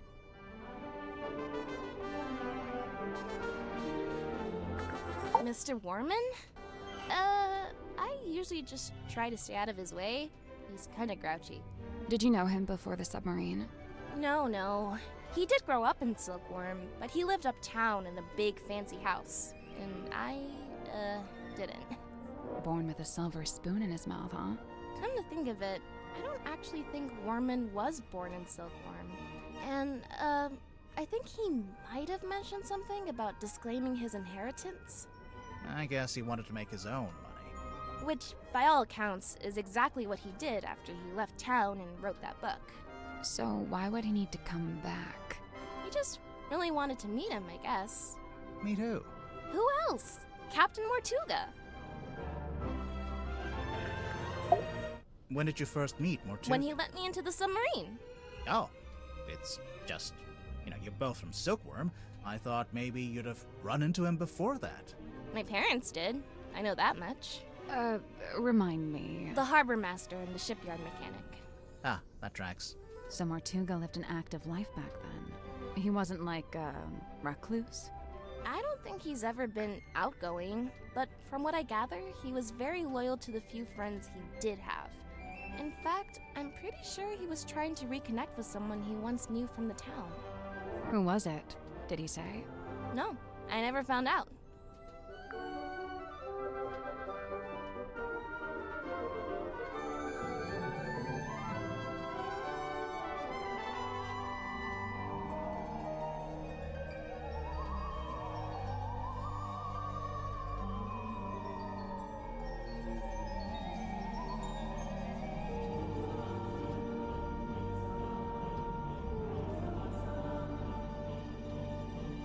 I found out Mr. Grip wanted to be the submarine's navigator at one stage, but Mortuga never allowed it. After I became captain, I half expected Grip to come and ask about taking on the role. But he didn't? Nope. Would you have said yes? Of course. I have no idea why Mortuga didn't allow it, but Mr. Grip's clearly an expert. I would have welcomed his help. I wonder why he didn't ask. I'd guess he assumed Cynthia didn't want any help. Sorry, Cynthia, but you do give off a kind of I can do everything by myself vibe. Just a little. Feedback duly noted.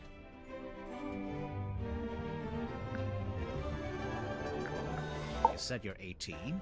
Where are your parents? My stepfather's still in Silkworm. He's too stubborn to leave, even though the town's pretty much dead. Whereabouts? The shipyard beneath the lighthouse. That's where I live, too. Sounds like it might have been an interesting place to grow up.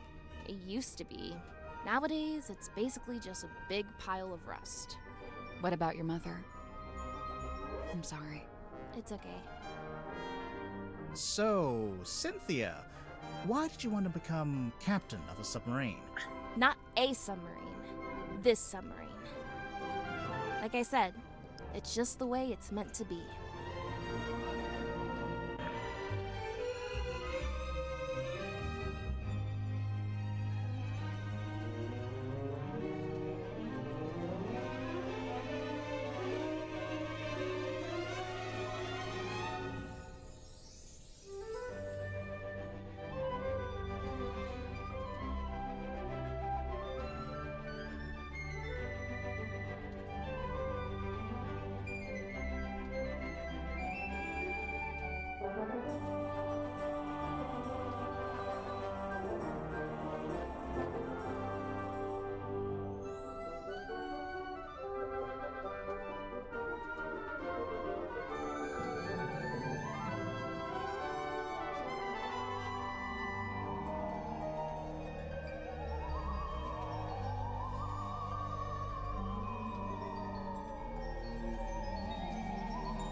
Mariana Moon?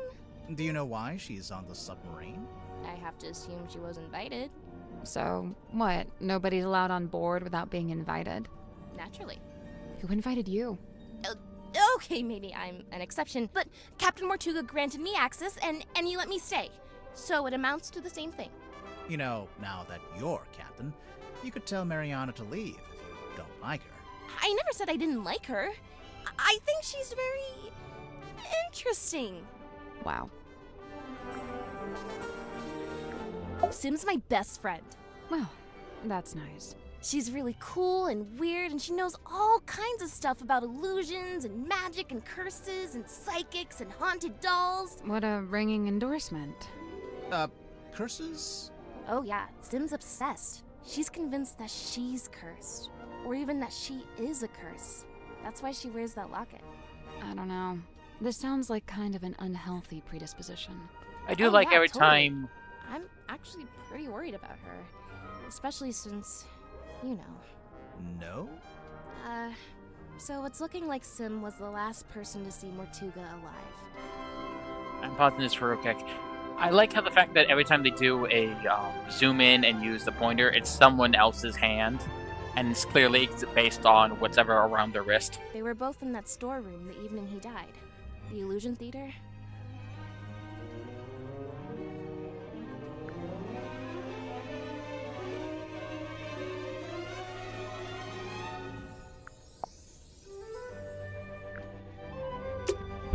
I wonder if Sim would let us take a closer look. Can't hurt to ask.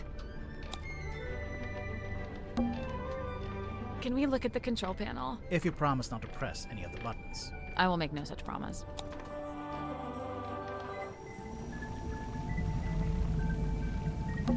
What's a kind of waveform? I think this is for listening to the ocean. What are they expecting to hear? A radar? Either way, it's a machine that looks out. It's a lever. It's an electrical switchboard. Something's bound to happen if we mess around. If we carefully.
did it. Good job.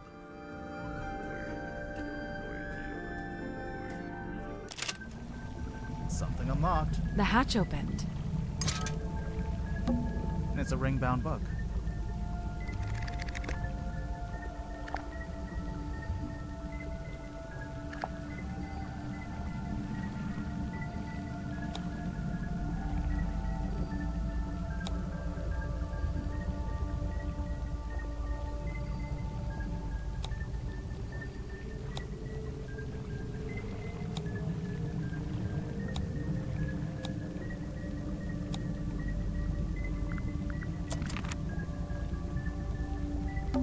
It's a lever. A sheet of glossy paper came out. I think this is how they print out stuff they see with the radar machine. So, is there anything on it? No, nothing. A sheet of glossy. No. It's a lever. A little card came out. It's got a bunch of numbers. Oh, I guess it shows the daily reading. I wonder why you'd need insurance purposes.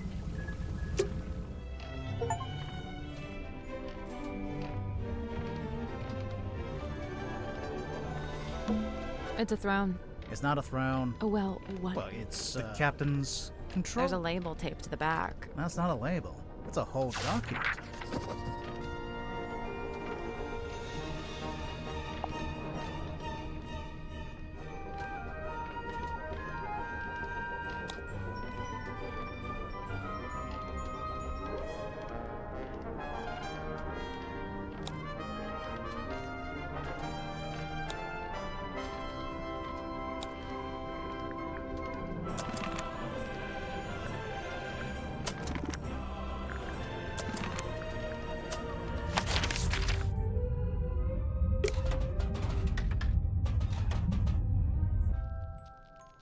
Oh, right, I almost forgot. We should be able to get into Sim and Cynthia's bunk room now. Sim, could we take a closer look at your locket? I suppose so. Please be careful. I use the restroom real quick.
I don't know. It's up to you.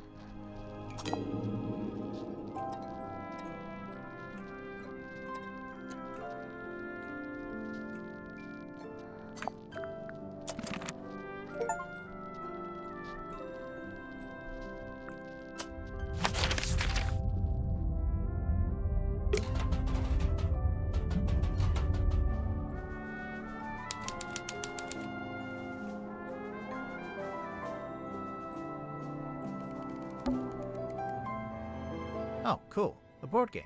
We don't know the rules. You don't normally let that stop you. It's a magazine. Hey, this is pretty recent.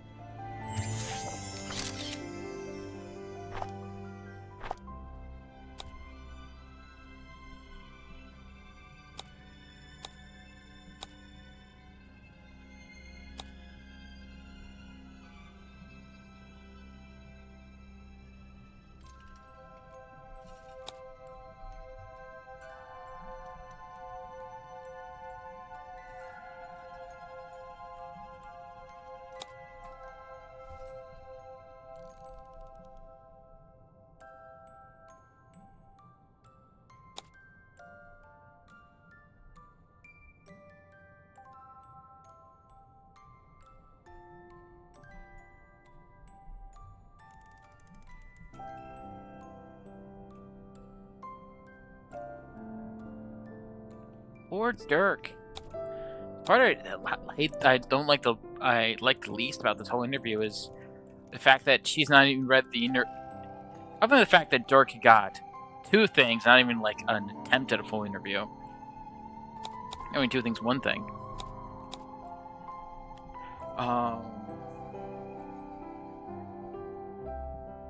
But Julio hasn't even read the novel, even though that's the first thing Dirk said he did.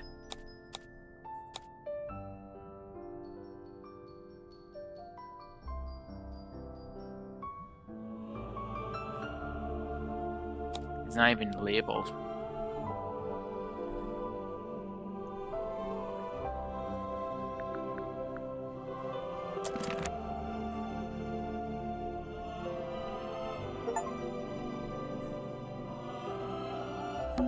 It's a pig. It's a safe in the shape of a pig.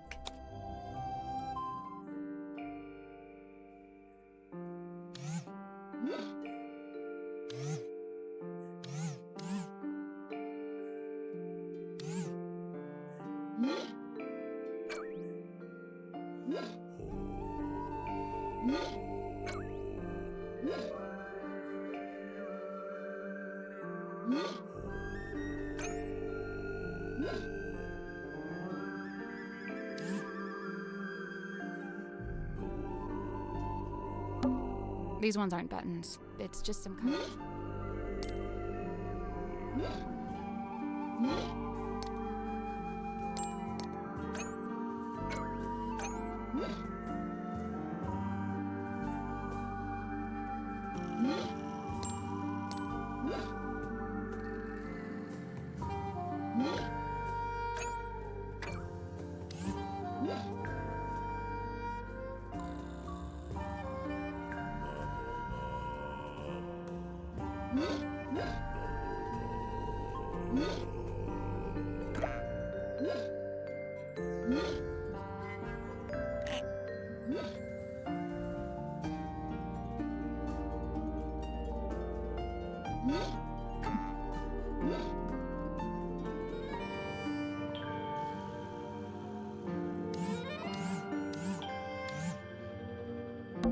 These ones aren't buttons. It's just...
That's not it. There's a bunch of stuff we And can. on the back, there's some kind of.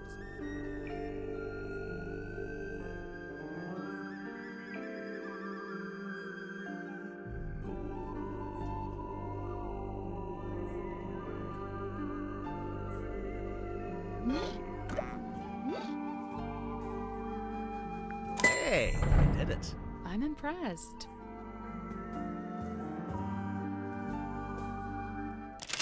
What's inside?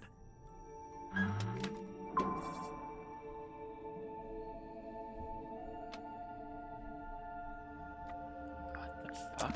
What is it? I don't know. Well, I guess we can start by asking. A framed photo. It's been hung from the pipe, so you can see it from the bed.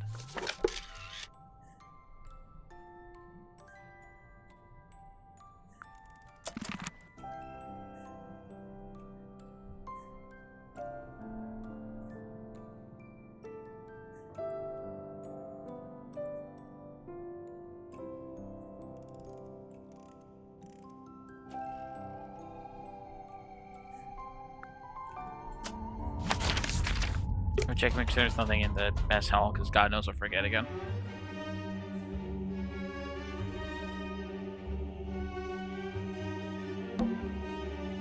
Delightful. 3 tables, arranged into... It's actually more like an S from this angle. Oh, maybe they were trying to write my name, but they ran out of tables. It's a big metal statue of a serpent. There's a cabinet built into it.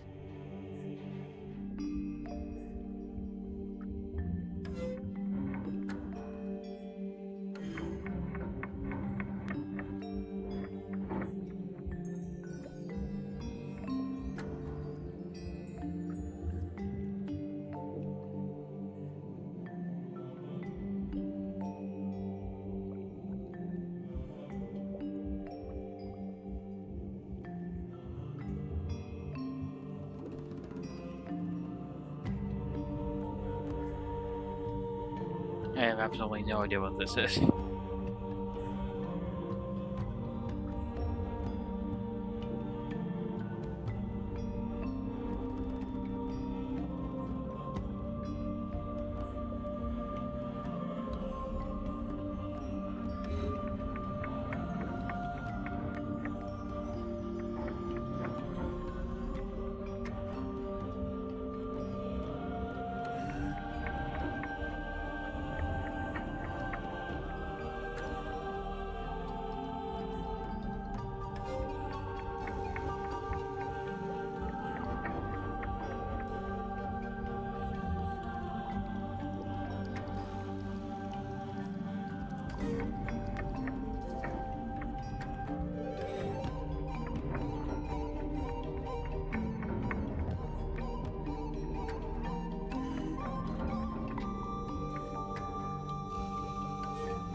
I did it. Good job.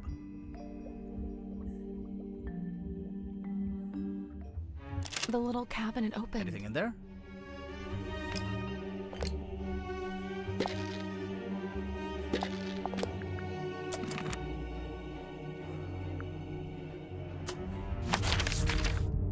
Sun tablets for the vampire? Or I guess it could be vitamin D tablets, now that I'm thinking it out loud.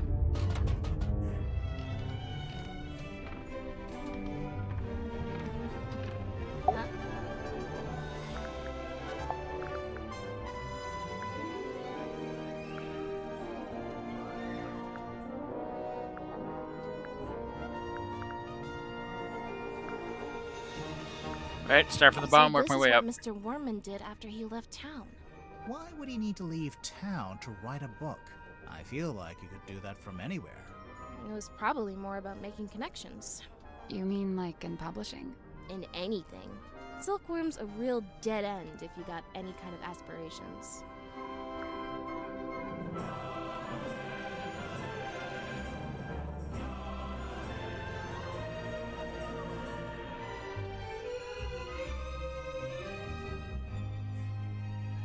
Aha! I see you found my case file. Sure did. How come you knew about Grimoire? Oh, I read all about the Tangle Tower case in a newspaper. I didn't know that got any press. Someone must have sold their story. I gotta ask, did Fiona end up leaving the tower? Or is she still there? Fifi? Yeah, she and Poppy moved out. Oh, good for them. They got a real nice place out in the countryside. That's so nice. I'm jealous!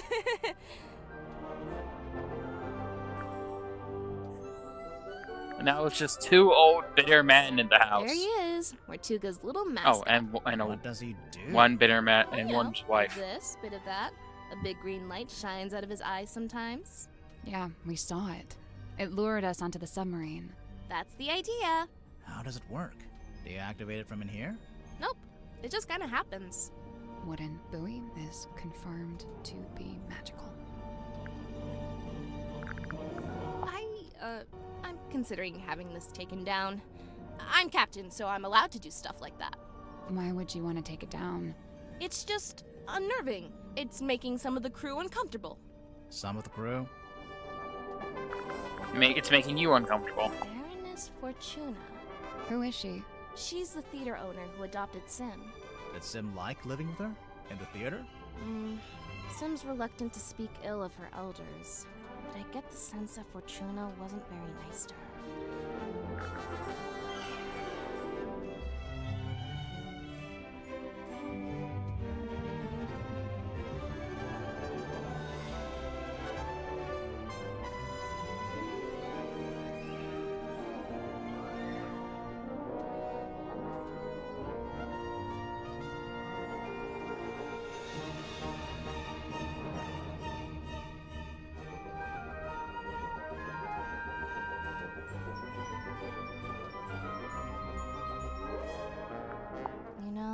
If this is poison, then surely it's a red herring. How so? Mortuga didn't die from poisoning. Right. So, you think someone put it there as a false lead? I don't know. It's not a very good false lead. Do you know what the stargazing girl is all about? No, Sim didn't tell me the details. She didn't want to, for some reason. She seemed to regret the whole thing. In the case file, you said the cauldron had never been unlocked before. And nobody knew how to unlock it, except, presumably, Mortuga himself. So you think it got opened in the course of the murder? I see 3 possibilities. 1, the cauldron was opened before the murder. 2, someone opened the cauldron after the murder. Someone other than Mortuga. Naturally. And 3, the cauldron was opened during the murder. Like the murder happening and the cauldron opening are one and the same? Maybe. What does it do? We're not sure. My money's on nothing. Oh, Sim's fog ball. What's this weird little antenna thing?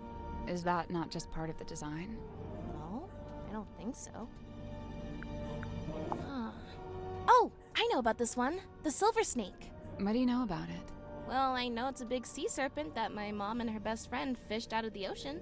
Your mother found it? Mm-hmm. What happened to it? Did she keep it? For a while. Eventually, some men came and took it away. Where is it now? I don't know.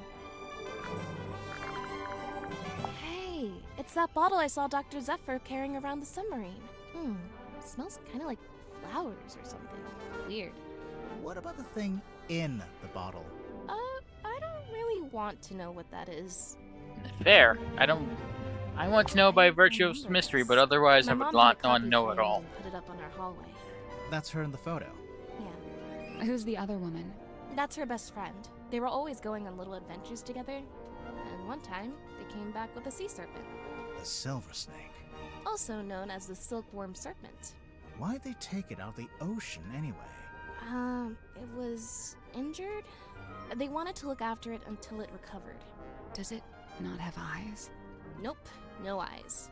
And its skin was rock hard, but shiny, like a gemstone. Where'd you keep it? In the shipyard? Yeah. Mom wanted to take it back into the sea, but she didn't want to leave it. She wanted to go with it. She wanted all of us to go. To go and live in the ocean. Mm-hmm.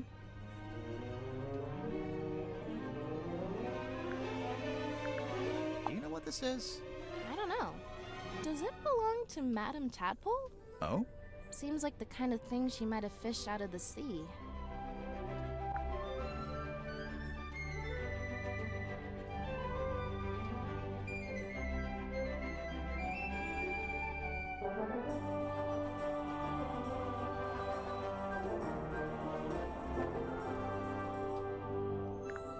Hey, there's a document in there. It's a piece of paper. I don't know if I'd call it a document. It's been typed. Apart from the title, which is drawn by hand. Oh yeah, it almost looks like a logo for something. This is the ship's compass, from here in the control room. Mm-hmm. Looks like Mr. Grip's already working on fixing it. Good! That's good. Why so many needles? The original needle was broken. Mr. Grip said he had a few he could try out as replacements. This one's the original? Yeah. Looks fine to me. Just put it back in. Nope, wouldn't work. It's malfunctioning. It needs to be replaced. What's with that wheel? It looks kind of like a shield. Does he have that in the movie? He has a wheel in the book, but it mostly stays attached to his ship, apart from one time it breaks off in a big storm. Cynthia, is this the phone you used to call us? No, I used one in the town when I went to drop off the case file. I never actually had my own cell phone. Do they all have flashlights like this? Oh wait, that's a flashlight? Could be useful. It gets pretty dark down here. Oh, was that a hint too? Was that the hint to use it down there? That's how I occasionally light my house. I don't even use flashlight sometimes. Sometimes I just need a little light. So I put on something that has like a white background and just use that. Night of a full moon. My mom taught me how you can use the moon to work out where you are. Like, if you're sailing on the ocean and you can see the moon, you can work out which way's north, I think. What if it's too cloudy? Then you'd use a compass, like a normal person.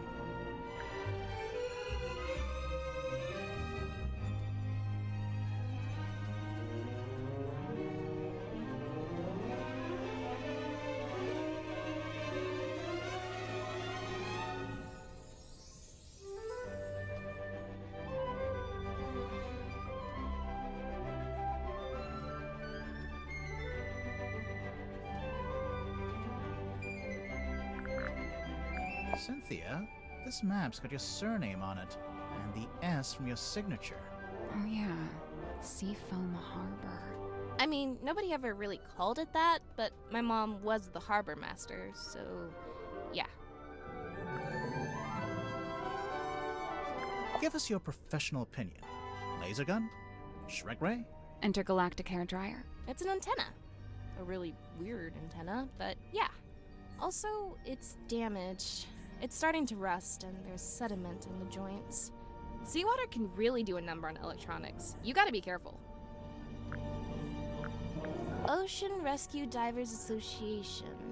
Orda. They'd never let me in. I can barely even swim. But you live right by the sea. Pardon me for not swimming in the deep, freezing ocean. Wait, so it's a cassette player for listening to music? Nearly. It looks like the tape can swap out. So? So maybe there are other tapes. Hey, yeah! I bet there are.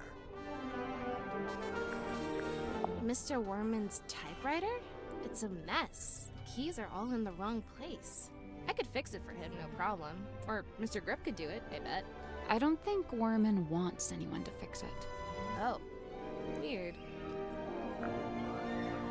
The stamp. That's Governor Fellow, the guy who owns Silkworm on Sea. I didn't know you could own a town. Well, he acted like he did. Putting himself on the stamps was the least of it. I'm sure I saw a picture of this recently, but it looked different. Where did you see this picture? Somewhere in the engine room? It's a work in progress, okay? What are you trying to do, exactly?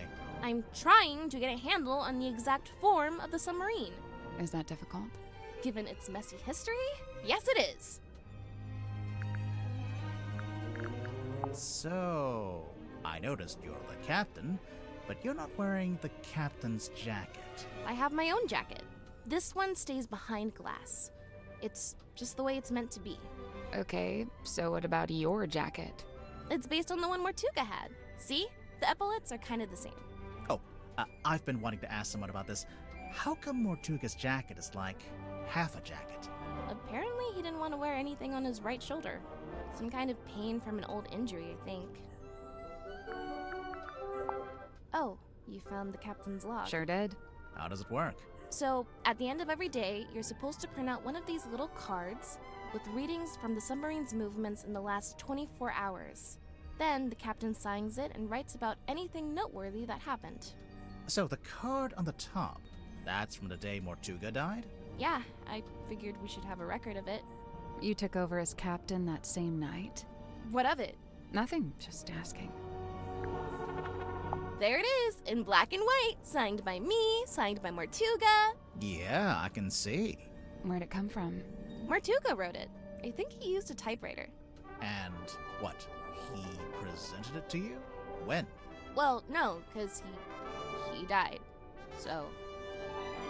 But we've both signed it, so yep, it's binding. Any further questions? Yeah. How did you? No? Great, let's move on. Sim let you see her locket? Do you know what's inside? Did she ever show you? No, and I didn't ask. She's allowed to have secrets. Wait, you didn't open it, did you? Yes. Yeah. Was it okay? There wasn't anything bad in there? It's fine. Okay, fine. Good. You know, this article's kind of unfair to Dirk. It barely mentions him. Probably because it was written before the movie came out, so he wasn't famous yet. Oh yeah, true. The movie was a hit, right? So Dirk's famous now? I guess he must be. He told me he's getting all kinds of offers from other studios. Lucky him. He must be thrilled. I locked it in the safe. I didn't think... What is it? The night of the murder, when I was in the control room by myself, it was right around the time the ship's compass was freaking out. You used the underwater imaging system? I don't know why. I couldn't resist. But then this came out. I wish I hadn't done it. I put it in the safe so I wouldn't have to think about it. I can understand that. Really? Yeah. Sometimes you gotta compartmentalize. One thing at a time, you know? That's true.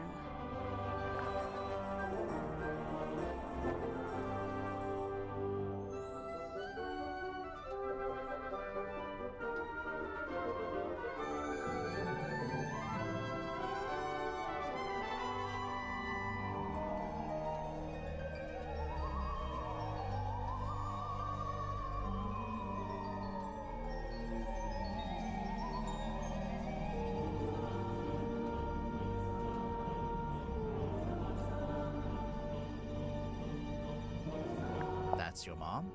Yeah, she was the harbor master. That's a pretty fancy jacket for a harbor master. Looks more like a naval officer. Yeah, well, she had a lot of big ideas. She was super The coat's hers. always making plans. My dad could barely keep up. That's your dad on the right? Yeah, stepdad, but yeah. Are you two close? Not really. We kind of drifted apart after a while. After whatever happened to your mom happened. Sun tablets? Yeah, for when you need sunlight, but you can't get any. Like if you, I don't know, random example, lived in a submarine.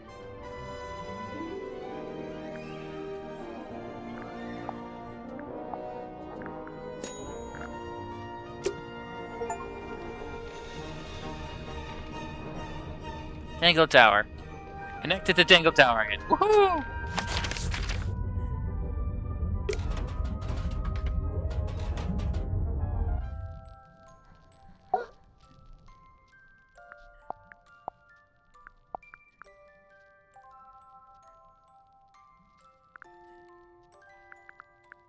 There she is. Who? I don't know. I've never seen her with my eyes. I've only ever heard her voice. When? At night, when half asleep. Half asleep or asleep? What did she say? I wish I knew. Oh, how I wish I knew. If you've never seen her, how'd you recognize her from the photo? I cannot say. May I ask where you found her? Oh, that's a face. Actually, it was in your bedroom. Oh, this is what Cynthia was hiding under her mattress? No, we found it in a safe. Oh.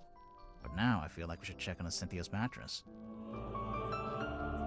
There's nothing but I'm not gonna say that. She's like 18, but it feels skeevy. Fair Cynthia, oh truest friend, my steadfast fealties won. You're both from Silkworm, and you're the same age. Do you know her from before? Though kindred bred neath sullen skies, now we met out with this sunken silver shell. You really never ran into each other in the town? She is bloomed from deepest silken soil, whilst I, mere wandering weed by a wild wind blown. Ah, of course. You make a friend, and then she ends up as the new captain. Must have been, you know, a nice, unexpected bonus.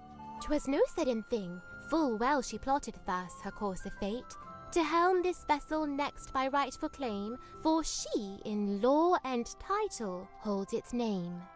Is that so? Cynthia Seafoam, number 6, the Leaden Crown. A heavy burden?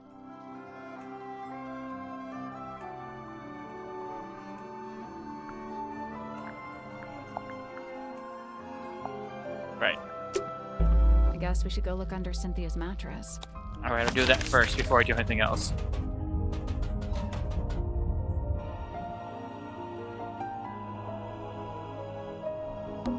I hate to pry, but...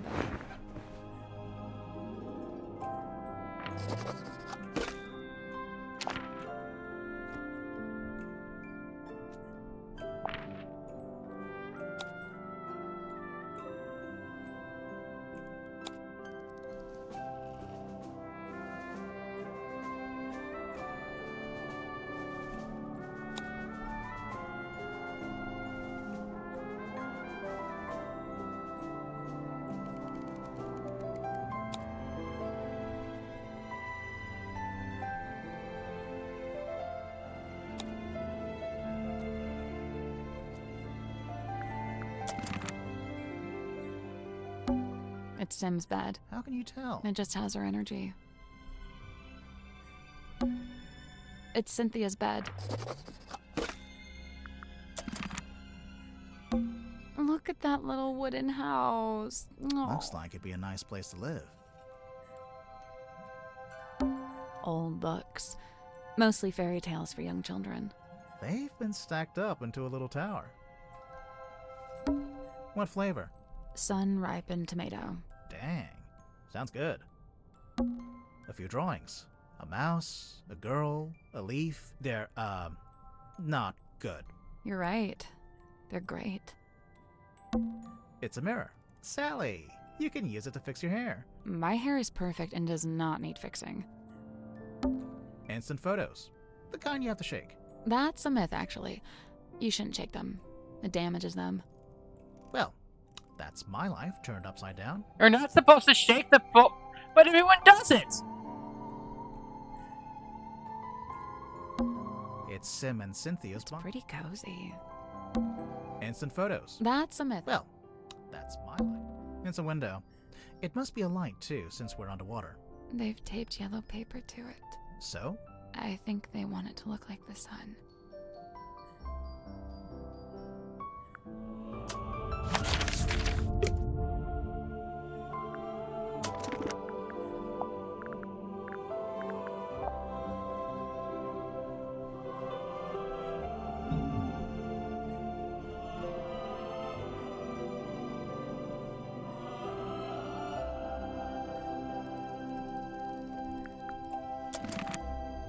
Right. Thank you so much for watching. I'll see you guys next week for Schedule 1.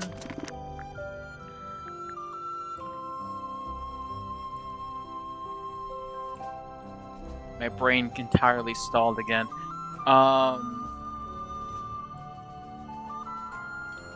The Seance of Blood Ache Manor, and more of this. Thank you so much for watching. Hope you guys have a good rest of your day. Hope you guys stay safe. See you then.